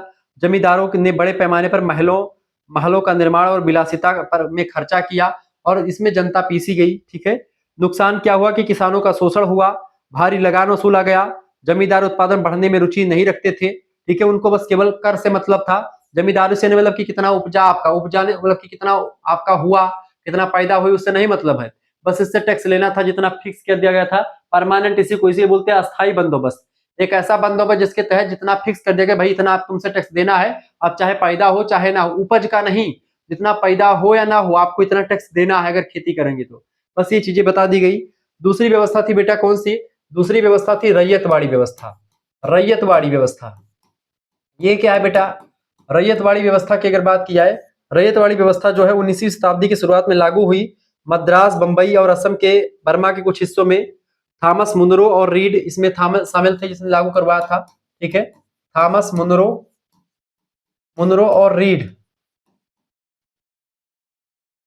थॉमस मुनरो और रीड ने जो है इसमें क्या था, जमींदारों को हटा करके रैयतवाड़ी जो था वो किसानों से डायरेक्ट संबंध था। ठीक है, इसमें क्या था बेटा, किसान यानी रैयत भूमि को मालिकाना हक दे, मतलब कि जो किसान थे वो भूमि के खुद मालिक होते थे। अब जो है सरकारें जो है किसानों से डायरेक्ट कर वसूलती थी। ये थी रैयतवाड़ी व्यवस्था जिसमें किसानों से रैयत माने क्या होता है? रैयत माने होता है किसान। ठीक है, इसमें किसान जो होते थे उन्हीं से यानी जितना उपज होती थी उसके अकॉर्डिंग उनको कर दिया जाता था। ये बात है। इससे क्या हो, किसानों को भूमि पर मालिकाना हक मिला। सरकार और किसानों के बीच में सीधा संपर्क हुआ, बिचौलिया यानी जमींदार की कोई जरूरत इसमें नहीं पड़ने लगी। ठीक है, कर की दरें जो थी ऊंची थी, इसी वजह से किसानों पर ज्यादा जो है बोझ पड़ा। अकाल और फसल खराब होने पर भूमि किसान जो है, अगर अकाल पड़ता था भूमि पर आपने कम उपजाऊ मतलब कम जो है उत्पादन किया तो आपकी भूमि छीन जाती थी। ये सिस्टम बना दिया गया था। आगे जो अगला सिस्टम था आपका वो था कौन सा? वो था बेटा महालवाड़ी व्यवस्था। ठीक है, महालवाड़ी व्यवस्था। महालवाड़ी व्यवस्था की अगर बात किया 1833 ईस्वी में शुरू किया गया। उत्तर प्रदेश, पंजाब और मध्य भारत के कुछ हिस्सों में लागू करने वाले जो थे उनका क्या नाम था? Holt McKenzie.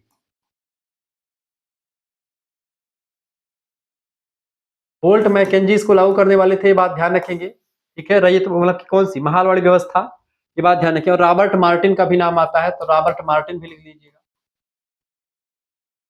रॉबर्ट चूंकि अलग अलग हिस्सों में लागू करवा रहा था तो कहीं पर जो है रॉबर्ट मार्टिन ने, कहीं पर होल्ट मैकेंजी ने इसको शुरू करवाया था। इसमें क्या होता था, एक गांव, गांव महाल माने क्या होता है? महाल माने होता है गांव। ठीक है, महाल को एक गांव बना देते थे, यानी गांव मतलब महाल। ठीक है, यानी कहने का मतलब ये था कि एक गांव को राजस्व मतलब कि भुगतान के लिए सामूहिक रूप से जिम्मेदार बनाया गया। गांव का एक मुखिया बनाया जाता था जिसको लंबदार कहते थे, या पंचायती मतलब पंचायत का मुखिया होता था एक। ठीक है, उसी को एक प्रकार से अपने गांव का पूरा जो है टैक्स वसूल करके, जितना टैक्स होता था पूरा गांव, गांव का एक मुखिया होता था, उसी मुखिया को पूरा जो है सौंप दिया जाता था कि भाई आप अपने गांव से इतना पैसा जो है हमको देंगे, सरकार को, अंग्रेजी सरकार को देंगे। और ये लोग करते थे। इस तरीके से ये था आपकी तीन व्यवस्था। ठीक है, अस्थायी बंदोबस्त पहला 1793 से शुरू हुआ लॉर्ड कॉर्नवालिस में। इसमें क्या था बेटा, इसमें एक प्रकार से जमींदार होता था, जमींदार मालिक होता था खेतों का। अब वह खेतों को मतलब कि वह जो है खेती करवाता था, और खेती करवाने के बाद में चीजें करता रहता था। मतलब कि जानने कहने का तात्पर्य यह है कि वह खेती करवाता था और वो जितना फसल होती थी उतना नहीं, एक फिक्स दाम होता था कि भाई आपको अगर खेती फसल उत्पादित हो चाहे ना हो आपको इतना पैसा देना है। तो वो होती है आपकी रैयत अस्थायी बंदोबस्त। ठीक है, लॉर्ड कॉर्नवालिस के साथ। दूसरा है रैयतवाड़ी। इसमें क्या था कि किसान डायरेक्ट जो है टैक्स सरकार को देते थे, इसमें कोई बिचौलिया नहीं, कोई जमींदार नहीं होता था। ठीक है, थॉमस मुनरो और रीड के शासनकाल में हुआ। अब महालवाड़ी व्यवस्था में क्या हुआ? महाल माने क्या होता है? महाल माने होता है एक गांव। एक गांव में एक मुखिया नियुक्त कर देते थे कि आपको पूरा गांव का टैक्स हमको देना है। अब गांव का मुखिया पर डिपेंड है कि वो टैक्स कैसे वसूलता है, सरकार से उससे कोई मतलब नहीं है। ठीक है, क्योंकि गांव का मुखिया जितना गांव के लोगों को जानता है उतना सरकारें नहीं जानती है। गांव के मुखिया टैक्स वसूल करके सरकार को देते थे। ये थी महालवाड़ी व्यवस्था। महाल माने गांव, रैयत माने किसान, तो इसीलिए रैयतवाड़ी डायरेक्ट किसान से संबंध था इसका। किसानों को मालिकाना हक मिल गया था भूमि का, ये सब चीजें इसमें हुई। ठीक है, ये चीजें आप थोड़ा सा नोट डाउन कर सकते हैं। तो यह औपचारिक बंदोबस्त आपका हो गया। अगला टॉपिक आपका बेटा कौन सा है? अगला टॉपिक आपका आएगा, आठवां टॉपिक है। आठवां टॉपिक आपका कौन सा? भारतीय पुनर्जागरण, सुधार और पुनरुद्धार। देखिए, इंडियन जो रेनेसा, रिफॉर्म एंड जो है रिविवल्स, यानी कहने का मतलब है कि सुधार आंदोलन तमाम सारे शुरू हुए 1828 में राजा राम मोहन राय के द्वारा। आप देखते हैं जो है ब्रह्म समाज की स्थापना करना हुआ। सती प्रथा का अंत लॉर्ड विलियम बेंटिक और राजा राम मोहन राय के प्रयासों के द्वारा सती प्रथा जो कि कुरीति थी हिंदू धर्म की, उसको समाप्त किया गया। ऐसे ही तमाम प्रकार के और नेताओं ने तमाम प्रकार के ऐसे काम किए जो कि भारतीय धर्म में, भारतीय समाज में जो बुराइयां थी उन बुराइयों को खत्म किया। यही सुधारवादी आंदोलन चलाए गए इस दौरान। तमाम प्रकार के रिफॉर्म हुआ, चाहे सती प्रथा के अंत की बात हो, विधवा पुनर्विवाह की बात हो, क्योंकि ये सती प्रथा समझते हैं जैसे कि मान लीजिए जिसका पति खत्म हो जाए, मर जाए, वो स्त्रियां भी उन्हीं के साथ चिता में कूद जाती थी, पहले सती हो जाती थी। ठीक है, तो ये इस प्रथा जो है बड़ी बेकार प्रथा थी, इसको खत्म किया गया। उसके बाद में क्या हुआ, जब सती नहीं होती थी तो भाई विधवा, जैसे किसी का अगर पति मर जाए तो उसको विधवा कहते हैं, किसी की पत्नी मर जाए तो उसको विधुर कहते हैं। तो जब ऐसा सिस्टम चला कि भाई पति मर जाए तो विधवाओं की संख्या बढ़ने लगी। अब समस्या है कि विधवाओं से कोई विवाह करने के लिए तैयार नहीं था, तो चूंकि विधवाओं के पुनर्विवाह का पूरा कोई प्रावधान हिंदू धर्म में उससे पहले नहीं था। ठीक है, फिर क्या हुआ, फिर इसके बाद में विधवाओं के पुनर्विवाह के लिए काम करना शुरू किया गया। विधवाओं के पुनर्विवाह के लिए काम किया गया। बाल विवाह जैसी कुरीतियां थी, यानी छोटे से बच्चों का शादी कर दिया था, उस कुरीति को खत्म किया गया। ऐसे तमाम कुरीतियां और रही, जिन कुरीतियों को जो है खत्म, बाल विवाह हो गया। ठीक है, ऐसे तमाम कुरीतियां रही, तमाम कुरीतियों को खत्म किया गया सरकारों के द्वारा। ठीक है, तमाम भारत के लोग रहे, ईश्वरचंद्र विद्यासागर हो, ज्योतिबा फूले, ठीक है, राजा राम मोहन राय, स्वामी विवेकानंद जी, रविन्द्रनाथ टैगोर जी, ईश्वरचंद्र विद्यासागर जी, ऐसे तमाम लोग हुए। अगला आपका है 9वां टॉपिक, सत्ता का हस्तांतरण। कंपनी से क्राउन और लॉर्ड लिटन और लॉर्ड रिपन के प्रशासनिक सुधार। लॉर्ड लिटन और लॉर्ड रिपन जो था, इसने बड़ा सुधार किया है बेसिकली, वैसे कोई इसमें नहीं है, ये बिल्कुल सुधार किया है। सत्ता का हस्तांतरण, कंपनी से क्राउन और लॉर्ड लिटन और लॉर्ड रिपन के प्रशासनिक सुधार। बेसिकली आपको मैं बताऊं, सत्ता का हस्तांतरण, सत्ता का एक प्रकार से दूसरे हाथों में जाना। 1857 ईस्वी की क्रांति के बाद में 1858 का अधिनियम बनकर के आता है, उसी से कंपनी अब यहाँ से हट जाती है। 1858 में ब्रिटिश क्राउन, यानी कि क्राउन माने ताज होता है, मुकुट जिसको कहते हैं, तो रानी यानी मुकुट कहने का मतलब, क्राउन कहने का मतलब क्या, ब्रिटेन की सरकार जो थी वो डायरेक्टली शासन करेगी भारत पर, यानी कि ब्रिटिश के क्राउन शासन करेगा। अब कंपनी का शासन खत्म कर दिया जाएगा, अब ब्रिटिश का सरकार कानून बनाएगी भारत के लिए। ठीक है, उसमें लॉर्ड लिटन और लॉर्ड रिपन जैसे दो एक प्रकार से जो गवर्नर जनरल है, उन लोगों ने चीजें करी। ठीक है, ये बात आप ध्यान रखेंगे। तो लॉर्ड लिटन जो था, उसका शासनकाल कब से कब तक है, लॉर्ड लिटन जो है 1876 से लेकर के 1880 तक शासनकाल जो है इसका रहा है। इस दौरान इसने कई सारे काम किए हैं। लॉर्ड लिटन को भारत का जर्नल नाइटमेयर भी कहा जाता है, क्योंकि उसके समय में कई विवादास्पद नीतियां लागू हुई हैं। ठीक है, दुनिया के सबसे बड़े अकाल का दौर जो रहा है 1876 से 1878 का समय रहा, तो उस समय लॉर्ड लिटन ही शासन संभाल रहा था भारत में। सरकारी सहायता की कमी के कारण से भारी जनहानि होती है। शस्त्र अधिनियम इसी समय बनता है 1878 में। भारतीयों को बिना लाइसेंस हथियार रखने पर प्रतिबंध लगा दिया गया इसी अधिनियम के द्वारा। भारत प्रेस अधिनियम आया 1878 में। भारतीय भाषाओं के समाचार पत्रों पर सेंसरशिप लगा दी गई, भारतीय समाचार पत्र प्रकाशित नहीं होते थे। लॉर्ड लिटन की जो है प्रतिक्रिया और नीतियां जो थी, इसको जनता बहुत ज्यादा इससे रुष्ट हो गई। ठीक है, ये बात आप ध्यान रखेंगे। दोहरे शासन की नीति जो है शुरू कर दी गई, प्रांतों में राजस्व और व्यय पर को अलग कर दिया गया। लिटन की आलोचना इसलिए हुई क्योंकि भारतीय जनता पर दमनात्मक नीतियां लागू करा लिटन ने। ठीक है, अकाल राहत में विफलता, यानी अकाल से राहत भी नहीं दिला, बहुत ज्यादा भुखमरी फैली हुई थी। प्रेस और हथियारों की स्वतंत्रता जो थी उसको खत्म कर दिया गया। अब भारत के लोगों को अगर कोई पेपर छपवाना होता था, कोई स्वतंत्र की भारतीय कंपनी जो है, कोई अगर प्रेस थी, न्यूज पेपर वाली कंपनी, उसको बंद कर दिया गया, उसको छापने पे ही नहीं दिया था। भारतीय अगर भारतीयता के प्रति, राष्ट्रवाद के प्रति कोई छपता था, उसको ब्लॉक कर देते थे, उसको जो है जेलों में बंद कर देते थे, तमाम चीजें हुई।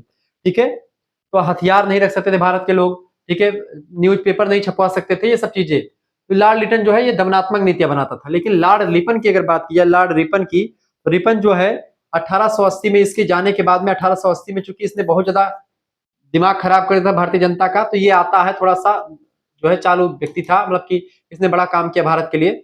1880 से लेकर के 1884 ईस्वी तक का एक प्रकार से शासन जो रहा है, ये लॉर्ड रिपन के हाथों में रहा। ठीक है, इसने क्या किया बेटा, ये भारत में उदारता का अग्रदूत कहा जाता है, ये बात ध्यान रखेंगे। Liberalism in India, pioneers of liberalism in India इसको कहते हैं। बड़ा फेमस विद्वान ये रहा है, मतलब कि जो है गवर्नर जनरल रहा, इसने बड़ा काम किया भारत के लिए। स्थानीय स्वशासन की शुरुआत करी 1882 में, स्थानीय निकायों का गठन करवाया। भारतीयों को इन निकायों के सदस्य के रूप में अधिकार अब जो है दे दिया गया। अखबारों को स्वतंत्र कर दिया गया इसके शासनकाल में। अखबार जो इसने बंद किए थे लॉर्ड लिटन ने, उसको खुलवा दिया लॉर्ड रिपन ने, ठीक है। इसके अलावा 1878 में खुलवाया था इसने, ठीक है। इसके अलावा इल्बर्ट बिल विवाद जो था 1883 में हुआ था, उस समय भी यही था, ठीक है। रिपन की उपलब्धियां यह थी कि भारतीयों के लिए राजनीतिक और प्रशासनिक अवसर बढ़ा दिया था इसने। ब्रिटिश शासन में पहली बार कोई ऐसा व्यक्ति आया था जिसने एक प्रकार से स्थानीय स्वशासन की अवधारणा को अपनाया था। भारतीय प्रेस को स्वतंत्रता दे दी गई थी, कई सारा काम किया गया था, ठीक है। ये बात आप ध्यान रखेंगे। प्रेस पर रोक लगा दिया गया भारतीयों पर, किसके द्वारा शासनकाल में? लॉर्ड लिटन की। इसने चालू करवा दिया, कहा कि नहीं भाई भारतीय लोग छाप सकते हैं, ठीक है। कई सारी चीजें हुई हैं। ये अच्छा था कौन? ये अच्छा था लॉर्ड लिटन जो था, सॉरी लॉर्ड लिटन जो था ये बेकार जो है भारतीयों के लिए था, और ये भारतीयों के लिए कुछ अच्छा था, ठीक है, लॉर्ड रिपन। ये बात ध्यान रखेंगे। इन दोनों के बारे में चर्चा आपको करनी है। इसके दोनों के तुलनात्मक अध्ययन को लेकर के प्रश्न आता रहता है। अगला आपका टॉपिक है 10वां नंबर टॉपिक है बेटा, लॉर्ड कर्जन के प्रशासनिक सुधार और बंगाल का विभाजन, ठीक है। लॉर्ड कर्जन के प्रशासनिक सुधार और बंगाल का विभाजन। लेकिन लॉर्ड कर्जन इसके बाद में आता है, गद्दी पर बैठता है। प्रशासन में कई सुधार इसने किए हैं लॉर्ड कर्जन ने। और बंगाल का विभाजन जो हुआ है, बंग भंग जिसको कहते हैं, बंगाल का विभाजन किया धर्म के आधार पर। पूर्वी बंगाल और पश्चिम बंगाल में बंगाल को बांट दिया गया। हुआ ऐसा कि बंगाल और जो है बंगाल को दो भागों में, जो आज का बांग्लादेश है उसको जो है पूर्वी बंगाल, और अपना जो बंगाल है अपना वो पश्चिम बंगाल के नाम से जाना ही जाता है। दो भागों में धर्म के आधार बांट दिया गया। इसका खूब विरोध हुआ जनता के द्वारा, तो इस विरोध का सामना इसको करना पड़ा। लॉर्ड कर्जन का जो समय काल है 1899 ईस्वी से लेकर के 1905 तक का जो समय काल है, 1899 से 1905 का समय काल इसका रहा है, ठीक है। लॉर्ड कर्जन का, कर्जन को सुधारक और दमनकारी दोनों कहते हैं, क्योंकि इसमें लॉर्ड रिपन और लॉर्ड लिटन दोनों की विशेषताएं विद्यमान थी। जहां एक तरफ लिटन की भांति ये दमनकारी था, वहीं दूसरी तरफ ये लॉर्ड रिपन की भांति कैसा था? उदार भी था। कहने का मतलब ये है बाबू कि ये एक प्रकार से जनता को, जनता के लिए कई अच्छे काम की भी किए और बुरे काम भी किए इसने, ठीक है। ये बात ध्यान रखेंगे। भारत का वायसराय बना, ठीक है, 1899 में 1905 तक गद्दी संभाला, ठीक है। ये बात आप ध्यान रखेंगे। बंगाल विभाजन जो किया इसकी वजह से इसको एक प्रकार से उतना सुधारक नहीं कहा जाता है। इसने कई सुधार, जैसे पुलिस में सुधार किया, पुलिस व्यवस्था में अनुशासन और दक्षता बढ़ाने के लिए कदम उठाया, पुलिस अधिकारियों की कार्यप्रणाली की समीक्षा करी, शिक्षा में भी सुधार किया इसने। भारतीय विश्वविद्यालय अधिनियम 1904 ईस्वी में इसने, इसके द्वारा ही आया था लॉर्ड कर्जन के द्वारा, ठीक है। रेलवे और सड़कों का विकास भी करवाया। रेलवे का जो विस्तार हुआ इसी के समय काल में हुआ, ठीक है। सीमावर्ती इलाकों में सड़कों और संचार व्यवस्था को बेहतर बनाने का काम लॉर्ड कर्जन के द्वारा किया गया। यानी कर के मामलों में सिंचाई की व्यवस्था इसने करी, सिंचाई परियोजनाओं को बढ़ाया, विशेष पंजाब और उत्तर प्रदेश में, ठीक है, काम किया इसने। दिल्ली दरबार का आयोजन जो हुआ था 1903 में, दिल्ली दरबार का आयोजन किया था। ब्रिटिश सम्राट एडवर्ड जो है षष्ठ, एडवर्ड सप्तम जो थे वो आते थे, राज्याभिषेक उनका होना था, तो भारत में एक प्रकार से आए थे। इस आयोजन भारतीय जनता के बीच में ब्रिटिश सत्ता का प्रदर्शन था, ठीक है। ये सब चीजें हुई। और दूसरी घटना जो इसकी रही बंगाल का विभाजन, ये सबसे इंपोर्टेंट घटना इसके शासनकाल की रही है, ठीक है। ये बात आप ध्यान रखेंगे। बंगाल चूंकि सबसे बड़ा प्रांत था ब्रिटेन का, क्षेत्रफल था 1,89,000 वर्ग मील, जनसंख्या लगभग उस समय 8 करोड़ थी, तो उसको बांट दिया गया धर्म के आधार पर, ठीक है। और प्रशासन में मतलब की कठिनाई का हवाला देकर के इसको बांटा गया, लेकिन बस केवल हिंदू मुसलमान की एकता से खतरा महसूस हो रहा था इन लोगों को, इस वजह से बांट दिया गया ताकि हिंदू मुसलमान एक ना हो पाए। ऐसे में हिंदुओं को और मुसलमानों के बीच में दंगे फसाद शुरू करवा दिए गए इन लोगों के द्वारा, ठीक है। तमाम सारी चीजें हुई। विभाजन की घोषणा जो की गई थी 16 अक्टूबर को की गई थी, ठीक है। 16 अक्टूबर 1905 ईस्वी में बंगाल विभाजन की घोषणा करी गई थी, ठीक है। लॉर्ड कर्जन ने बंगाल को दो हिस्से में बांटा। पूर्वी बंगाल यानी जो असम हो गया, असम और पूर्वी बंगाल जो था यानी बांग्लादेश वगैरह पूरा एक में था, उसकी राजधानी ढाका रखी गई। और पश्चिम बंगाल जो राजधानी कलकत्ता आजकल है, तो वही पश्चिम बंगाल वो बना। इस तरीके से दोनों में बांट दिया गया, ठीक है। कर्जन जो था बेसिकली फूट डालो और राज करो की नीति अपनाने वाला सबसे जो प्रत्यक्ष शासक है यही रहा है लॉर्ड कर्जन। बंगाल के हिंदू और मुसलमान शासक में दरार पैदा किया, ये सब चीजें हुई, ठीक है। वंदे मातरम आंदोलन की शुरुआत जो है इसी दौरान हुई। बहिष्कार और स्वदेशी आंदोलन भी इसी दौरान हुई। विदेशों में मतलब विदेशी वस्त्रों की होली जलाई गई। राष्ट्रीय शिक्षा आंदोलन शुरू किया गया और 1911 में फाइनली जो बंगाल विभाजन था उसको रद्द कर दिया गया। 1911 तक आप देखते हैं, 1911 में उस तरीके के जुलूस निकलते थे अंग्रेजों के खिलाफ भारतीयों के, भारत के लोगों ने अंग्रेजों का इतना विरोध कर दिया कि 1911 में जॉर्ज पंचम नाम के शासक भारत, प्रिंस ऑफ वेल्स, वो भारत में आने वाले थे। तो उन्होंने मतलब कि पहले सूचना मिल गई भाई भारत में जो जनता है विद्रोह ना करने पाए उसको दबा दो, ताकि विद्रोह ना हो। बंगाल विभाजन का ही विद्रोह हो रहा था पूरे भारत में, इसको फिर खत्म कर दिया गया ताकि जांच पंचम आए तो उनको ये दिखे ना कि भाई ऐसा ऐसा चीजें हो रही हैं। ठीक है, ये तमाम सारी चीजें। अगला जो टॉपिक आपका है 11वां नंबर टॉपिक है बेटा कृषि का व्यवसायीकरण और भारत पर उसका प्रभाव, commercialisation of agriculture and it's impact on India. कृषि का व्यवसायीकरण, कृषि को व्यवसाय के रूप में, जैसे नील की खेती करना, कॉटन का उत्पादन करना, ठीक है, ये सब मैंडेटरी कर दिया गया। अंग्रेजों ने कहा कि भाई ऐसी खेती करो जिसको आप बेच करके पैसा कमाओ। खाद्यान्न की फसलों को कम उत्पादित करने के लिए जोर दिया गया। केवल व्यवसायिक कृषि, कृषि को बस व्यवसाय के दृष्टिकोण से यहाँ पर चीजें करी गई और भारत पर उसका कई एक प्रकार से नेगेटिव इफेक्ट भी पड़ा। ठीक है, इसका विरोध भी हुआ। इसको पढ़ेंगे हम 11वें टॉपिक को। 12वां टॉपिक क्या है बेटा रेलवे का विकास और उसका प्रभाव। भारत में रेलवे का विकास पड़ा और रेलवे के विकास से तमाम प्रकार का प्रभाव पड़ा। ठीक है, भारत में रेलवे का विकास और उसका प्रभाव, रेलवे का विकास और प्रभाव जो इतना पड़ा बेटा, आप देखते हैं लॉर्ड डलहौजी जो था उसने बड़ा काम किया है रेलवे के विकास में। ठीक है, बेसिकली तो इससे 19वीं शताब्दी में भारतीय रेल का विकास हुआ, व्यापार को सुगम जो है बनाने के लिए प्रशासन में सुविधा हुई, तमाम सारी चीजें हुई। सबसे पहली रेलगाड़ी जो बनी बंबई से ठाणे तक गई थी। ठीक है, 34 किलोमीटर यात्रा तय करी थी, ये बात आप ध्यान रखेंगे। तमाम सारी चीजें जो हुई है, भारत में रेलवे का प्रभाव यह पड़ा कि कृषि का वाणिज्यीकरण हुआ, कृषि का व्यवसायीकरण हुआ, जो यहाँ पर शुरू हुआ था वो रेलवे के विकास से हुआ। एक फसल दूसरे स्थान पर जा सकती थी, संचार के माध्यम से तमाम चीजें हुई। ठीक है, और किसान को नकदी फसलें मिलने लगी, गन्ना, जूट ये और कपास उगाने लगे। ठीक है, ये सब चीजें कच्चे माल की आपूर्ति होने लगी। इसका नेगेटिव इफेक्ट ये पड़ा बेटा कि भारतीयों को जरूरत के बजाय अंग्रेजों के व्यापारिक हित को प्राथमिकता रखनी पड़ती थी। भारत में कच्चा माल इंग्लैंड, जो मतलब कच्चा माल भारत में बनता था उसको इंग्लैंड ज्यादा था, वहां से महंगे दामों में वो भारत में आकर के ही बिकता था। यहाँ से कच्चे माल जाते थे और उसी को मशीनों में बन करके वहां से जो है पक्का माल बन जाता है। पक्का माल नहीं कि जो चीजें बन जाती थी वो भारत में महंगे दामों पर बेची जाती थी। यही सब चीजें हुई इसका, तो इसका यही प्रभाव पड़ा। ठीक है, भारत की आर्थिक निर्भरता जो है इससे बढ़ती रही अंग्रेजों के प्रति। तीसरा मतलब 13वां टॉपिक है आपका औपनिवेशिक भारत में शिक्षा का विकास। शिक्षा का विकास इसमें हुआ, आप देखते हैं अंग्रेजी शिक्षा का विकास पर जोर दिया गया। बेसिकली तमाम प्रकार के जो है इसमें चाहे जो है तमाम सारे लोग आए, चाहे आप लॉर्ड मैकाले हो गया या फिर और तमाम लोग हुए, इन सभी लोगों ने तो कई सारी बातें बताई। एक छनाई का सिद्धांत भी दिया इसने लॉर्ड मैकाले के द्वारा। छनाई मतलब ये कहा गया कि जैसे कि भारतीय जो है उनको ज्यादा शिक्षा मत दीजिए, भारत में जो उच्च जाति के लोग हैं उनको आप शिक्षा दे दीजिए और जो छोटे जाति के लोग हैं अपने आप सीख जाएंगे। जैसे कि छनाई का सिद्धांत, निस्यंदन का सिद्धांत कहते हैं इसी को, यानी बड़े लोग जानेंगे तो छोटे लोग अपने आप उससे सीख जाएंगे। जैसे कि एक चलनी ले लो तो उसमें पानी जो भर दो या कुछ भर दो तो धीरे धीरे गिरता रहता, तो नीचे वाले भी उससे थोड़ा सा पाते रहेंगे। ऐसी बातें करी, शिक्षा का विकास तमाम सारा हुआ।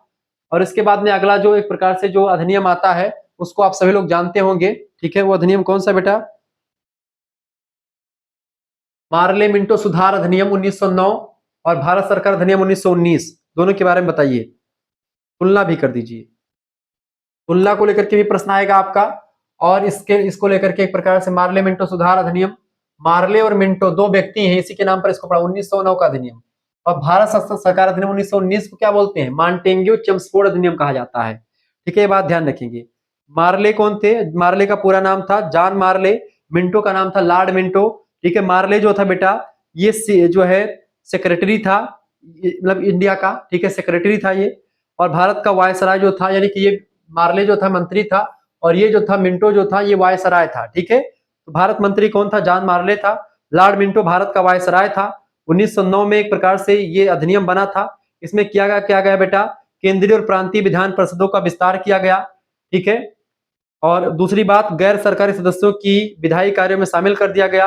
अल्पसंख्यक समुदायों को जो है एक सेपरेट इलेक्टोरेट यानी कि पृथक निर्वाचन की बात करी गई। जो अल्पसंख्यक थे उनके लिए अलग निर्वाचन की जो व्यवस्था 1909 के अधिनियम के द्वारा करी गई। ठीक है, मुसलमानों को अपनी अलग निर्वाचन की सूची मिल गई। भारतीयों को पहली बार विधायी परिषदों में सीमित भूमिका जो है इसमें थोड़ी बहुत मिलनी शुरू हो जाती है।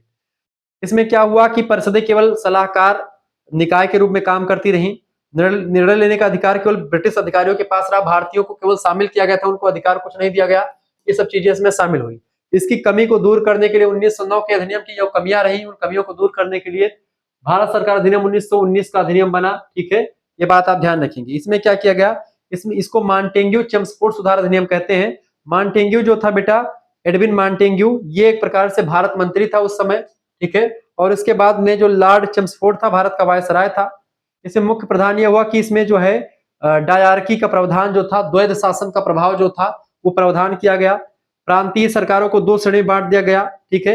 एक प्रारंभिक जिसको अंग्रेज सरकार नियंत्रण में रखता था, अंग्रेजी अधिकारी रखते थे। एक हस्तांतरण जिसको भारत मंत्रियों को सौंप दिया गया, ठीक है। केंद्रीय विधानमंडल का पुनर्गठन किया गया। दो सदनों वाला संसद बनाया गया, एक परिषद थी काउंसिल ऑफ स्टेट, एक विधानसभा थी लेजिस्लेटिव असेंबली। भारतीयों के लिए अधिक प्रतिनिधित्व इसमें शामिल किया गया, ठीक है। भारतीयों मतलब परिषदों में भारतीयों की संख्या को बढ़ाया गया इसमें 1909 के अधिनियम में, लेकिन उसका भी कोई उतना इफेक्ट नहीं पड़ा, ठीक है। पब्लिक सर्विस कमीशन की स्थापना भी इसी समय होती है। द्वयार्की प्रणाली को यानी कि द्वैध शासन को इसमें ज्यादा कठिन कर दिया गया, ठीक है। सब चीजें इसमें हुई, ठीक है। ये बात आप ध्यान रखेंगे। तो ये सब चीजें आपके समक्ष मैंने आपको बता दी, ठीक है। ये बात आप ध्यान रखेंगे। अगला अधिनियम है आपका भारत सरकार अधिनियम 1935 का अधिनियम। ये बहुत ही इंपॉर्टेंट है, ये बात आप ध्यान रखेंगे। गवर्नमेंट एक्ट ऑफ इंडिया, ये 1935 का अधिनियम जो है ये सबसे बड़ा अधिनियम बना।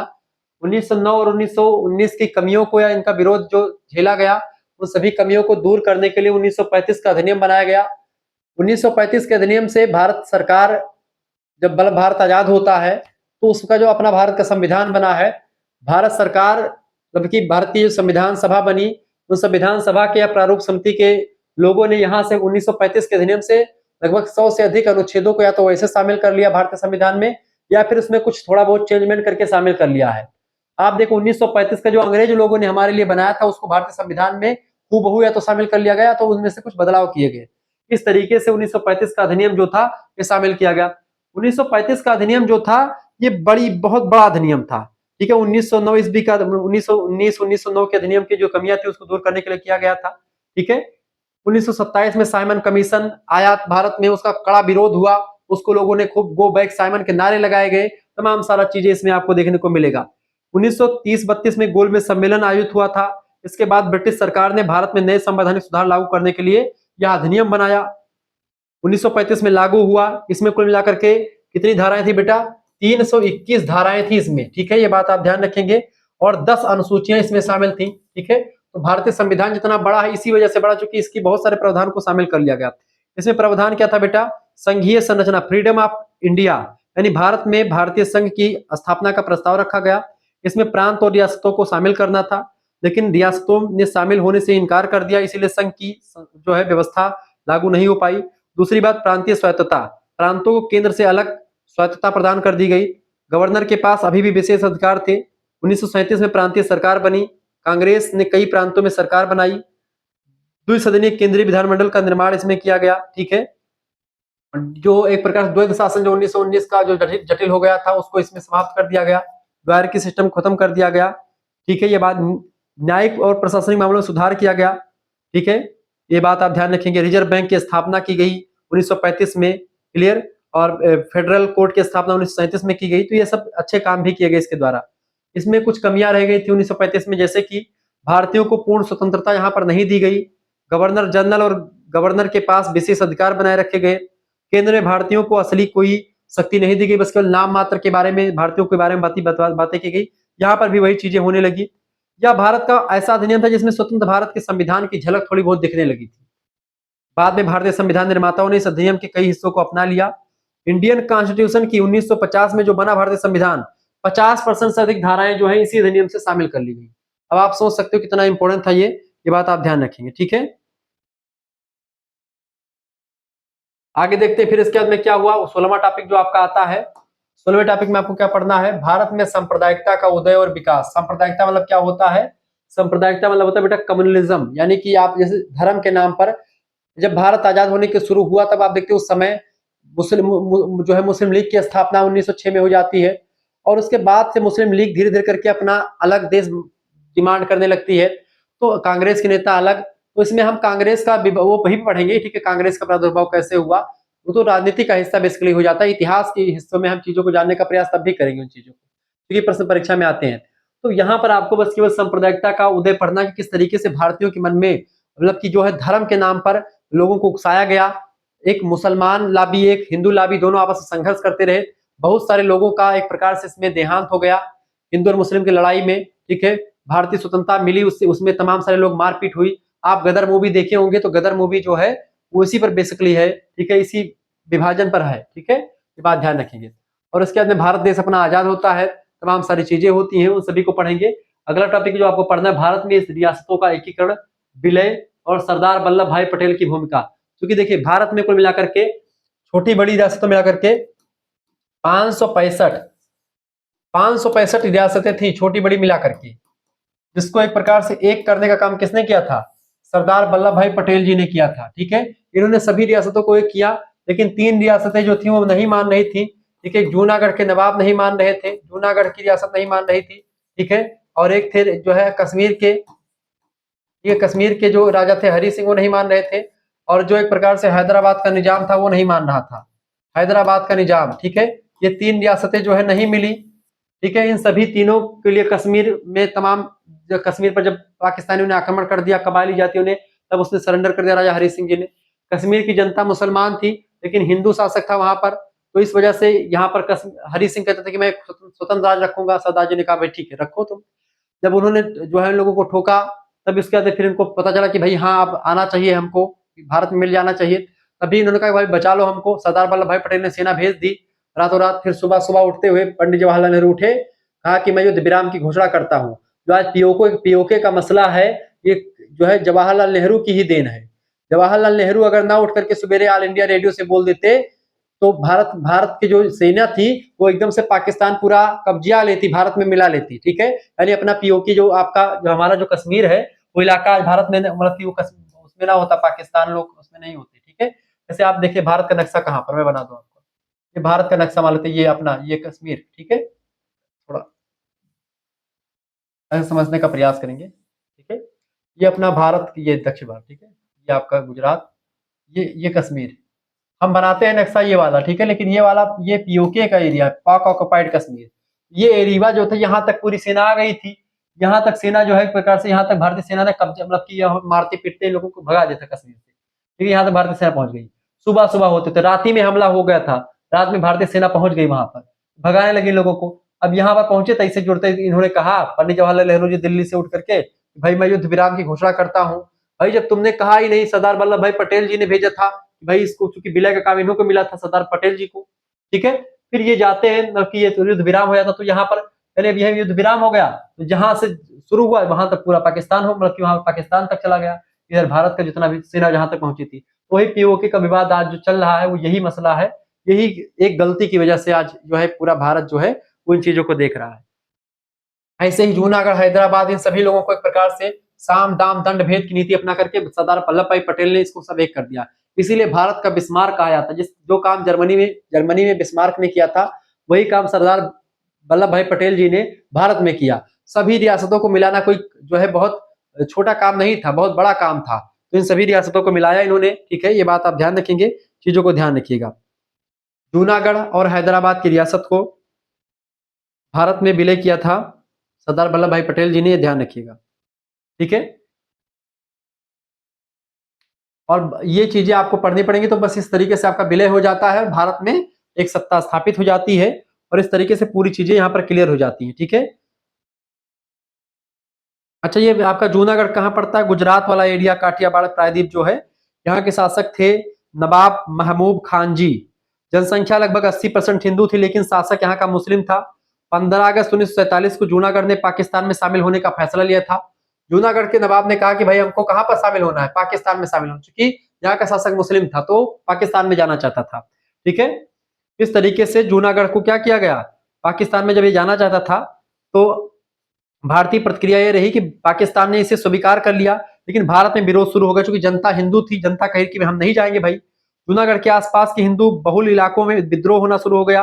भारतीय सेना ने काठियावाड़ को चारों तरफ से घेर लिया, और नवाब पाकिस्तान यहाँ से भाग गया डर के मारा, और जूनागढ़ जो है भारत में मिला लिया गया।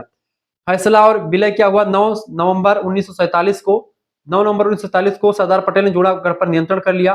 फरवरी 1948 जनमत संग्रह के द्वारा जूनागढ़, जनमत संग्रह चूंकि 80% जनता भारतीय पक्ष में थी, 20% जनसंख्या हो, तो जनमत संग्रह करवा करके जूनागढ़ के जो है पूरा एरिया को भारत में मिला लिया गया जनमत संग्रह के द्वारा, ठीक है। ये बात आप ध्यान रखेंगे। और इसके बाद में जो हैदराबाद का विलय हुआ, हैदराबाद दक्षिण भारत में बेसिकली जो तेलंगाना, आंध्र प्रदेश, कर्नाटका और जो महाराष्ट्र का कुछ हिस्सा है वो आपका हैदराबाद में पड़ता था उस समय। ठीक है, ये बात आप ध्यान रखें। तो हैदराबाद जो थे बेटा, उसकी अगर बात की जाए तो यहाँ पर भी जनसंख्या लगभग 85% हिंदू थी, लेकिन शासक यहाँ का भी मुसलमान ही था। इस वजह से यहाँ पर भी ये थोड़ा सा 3-5 कर रहा था। ऐसे में क्या हुआ, निजाम ने जो है क्या किया, निजाम ने भारत में शामिल होने से इनकार कर दिया और कहा कि हम पाकिस्तान में भी नहीं जाएंगे, हम स्वतंत्र रहेंगे। ठीक है, हम भारत में शामिल नहीं होंगे। और इसमें क्या हुआ, हैदराबाद में रजाकार नामक निजी सेना का आतंक था, हजारों हिंदुओं की हत्या और अत्याचार हो रहा था। सरदार पटेल ने कूटनीति के साथ साथ सैन्य कार्रवाई का रास्ता यहाँ पर चुना और ऑपरेशन पोलो नाम की एक पुलिस कार्रवाई यहाँ पर शुरू कर दी। कहां पर, हैदराबाद में। किसने, सरदार पटेल जी ने। हुआ यह कि 13 सितंबर की डेट 1948 भारतीय सेना ने हैदराबाद में प्रवेश किया। 18 सितंबर यानी लगभग 5 दिनों के बाद में 1948 में 5 दिन के बाद में 18 सितंबर को निजाम आत्मसमर्पण कर देता है और इस तरीके से ये तीनों रियासतें जो ज्यादा एक प्रकार से टिन्न पुन्न कर रही थी, सब भारत में आकर के मिल जाती हैं। ठीक है, फाइनली हैदराबाद भी भारत का हिस्सा बन जाता है। ये बात आप ध्यान रखेंगे। 562 रियासतों से अधिकांश का भारत में शांतिपूर्ण विलय हो गया। ठीक है, जूनागढ़, हैदराबाद, जटिल मामलों को भी जो है इसमें शामिल कर लिया गया। इस तरीके से तमाम सारी, ऐसे ही तो कूटनीति के द्वारा तमाम सारी चीजें कर ली गई। बीपी मेनन उस समय सचिव थे, गृह मंत्री थे सरदार पटेल जी। ये चीजें आप ध्यान रखेंगे। क्लियर, इस तरीके से मैंने आपको चीजों को समझा दिया। मिलते हैं फिर नेक्स्ट वीडियो में और आपको ऐसे ही चीजों को आपको जो है दिखाने का प्रयास रहेगा। सभी सब्जेक्ट का सिलेबस ऐसे ही डिस्कस किया जाएगा, ये बात आप ध्यान रखेंगे। ऐसे ही और भी सिलेबस मैंने डिस्कस कर दिया, शिक्षा शास्त्र का सिलेबस भी आ चुका है, उसको भी आप देख लीजिएगा। ये हिस्ट्री का था, एंशिएंट हिस्ट्री का भी आएगा। आपको अगर सभी सब्जेक्ट का क्लास पीडीएफ सब कुछ प्राप्त करना है 9161 93 60 62 इस नंबर पर आप व्हाट्सएप पर एसएमएस कर दीजिएगा। सिलेबस डिस्कशन आपको कैसा लगा कमेंट करके जरूर बताइएगा। अपना नाम, अपने यूनिवर्सिटी का नाम, ठीक है, अपने सब्जेक्ट के नेम और आप किस सेमेस्टर में हो अपने सेमेस्टर का नाम लिख करके आप इस नंबर पर भेज दीजिएगा। जैसे ही आप इस नंबर भेजेंगे, आपके पास एक स्कैनर भेजेंगे, उसी पर आपको 100 रुपए फीस जमा करनी होगी। उसके बाद में आपको व्हाट्सएप ग्रुप से जोड़ा जाएगा। वहां पर आपको सब कुछ, सारी क्लासेस आपको मिल जाएंगी, लाइव यानी कोर्स आपको मिल जाएगा। कोर्स की वैलिडिटी आपकी 6 महीने तक रहेगी। यानी कि अगर आप एक सेमेस्टर यानी 100 रुपए एक सेमेस्टर की फीस है, इसमें आपके 3 मेजर सब्जेक्ट, एक माइनर सब्जेक्ट, एक को करिकुलर सब्जेक्ट। को करिकुलर हमेशा ऑब्जेक्टिव होता है परीक्षा, इसके 10 प्रैक्टिस सेट आपको भी मिलेंगे। इसके साथ साथ आपको जो पुरानी पीडीएफ है, नोट्स वगैरह जो अभी तक अवेलेबल है, वो सब बनेंगे। नई पीडीएफ नोट्स बन रही है, वो सब भी आपको मिलेगी। क्वेश्चन पेपर यानी प्रीवियस ईयर क्वेश्चन पेपर आपको सभी मिलेंगे। ठीक है, model paper, revision class, marathon class, revision class, chapter wise class, सब कुछ आपको मिलेगी। पीडीएफ नोट्स भी आपके यूनिट वाइज होंगे, चैप्टर वाइज होंगे, सब कुछ। इससे आपके जो 17-18 टॉपिक है, इनके भी नोट्स आपके तैयार कर ले जाएंगे। 2-3 पीडीएफ के माध्यम से भी आपको जल्दी ही मिल जाएंगे। इन सभी के लिए पूरा आपको विस्तार से मैं चीजें करवाने का प्रयास करूंगा। ठीक है, आपको परेशान होने की कोई जरूरत नहीं है। मैराथन क्लास के माध्यम से, रिवीजन क्लास के माध्यम से सारे सिलेबस को 2-3-4 वीडियो के माध्यम से भी कवर परीक्षा के अंतिम समय तक कर लिया जाता है। ठीक है, तो आपको कहीं पर भटकने की जरूरत नहीं है। आपको सीरीज वगैरह लिए हैं, कोई बात नहीं, मतलब लिए हैं नहीं लिए हैं, सीरीज मत लीजिएगा, कोई जरूरत भी नहीं लेने के लिए। अगर आप हमसे जुड़ेंगे तो आपको बेहतर जानकारी मिल जाएगी। तो मात्र 100 रुपए फीस में आपके लिए पूरी व्यवस्था कर दी गई है।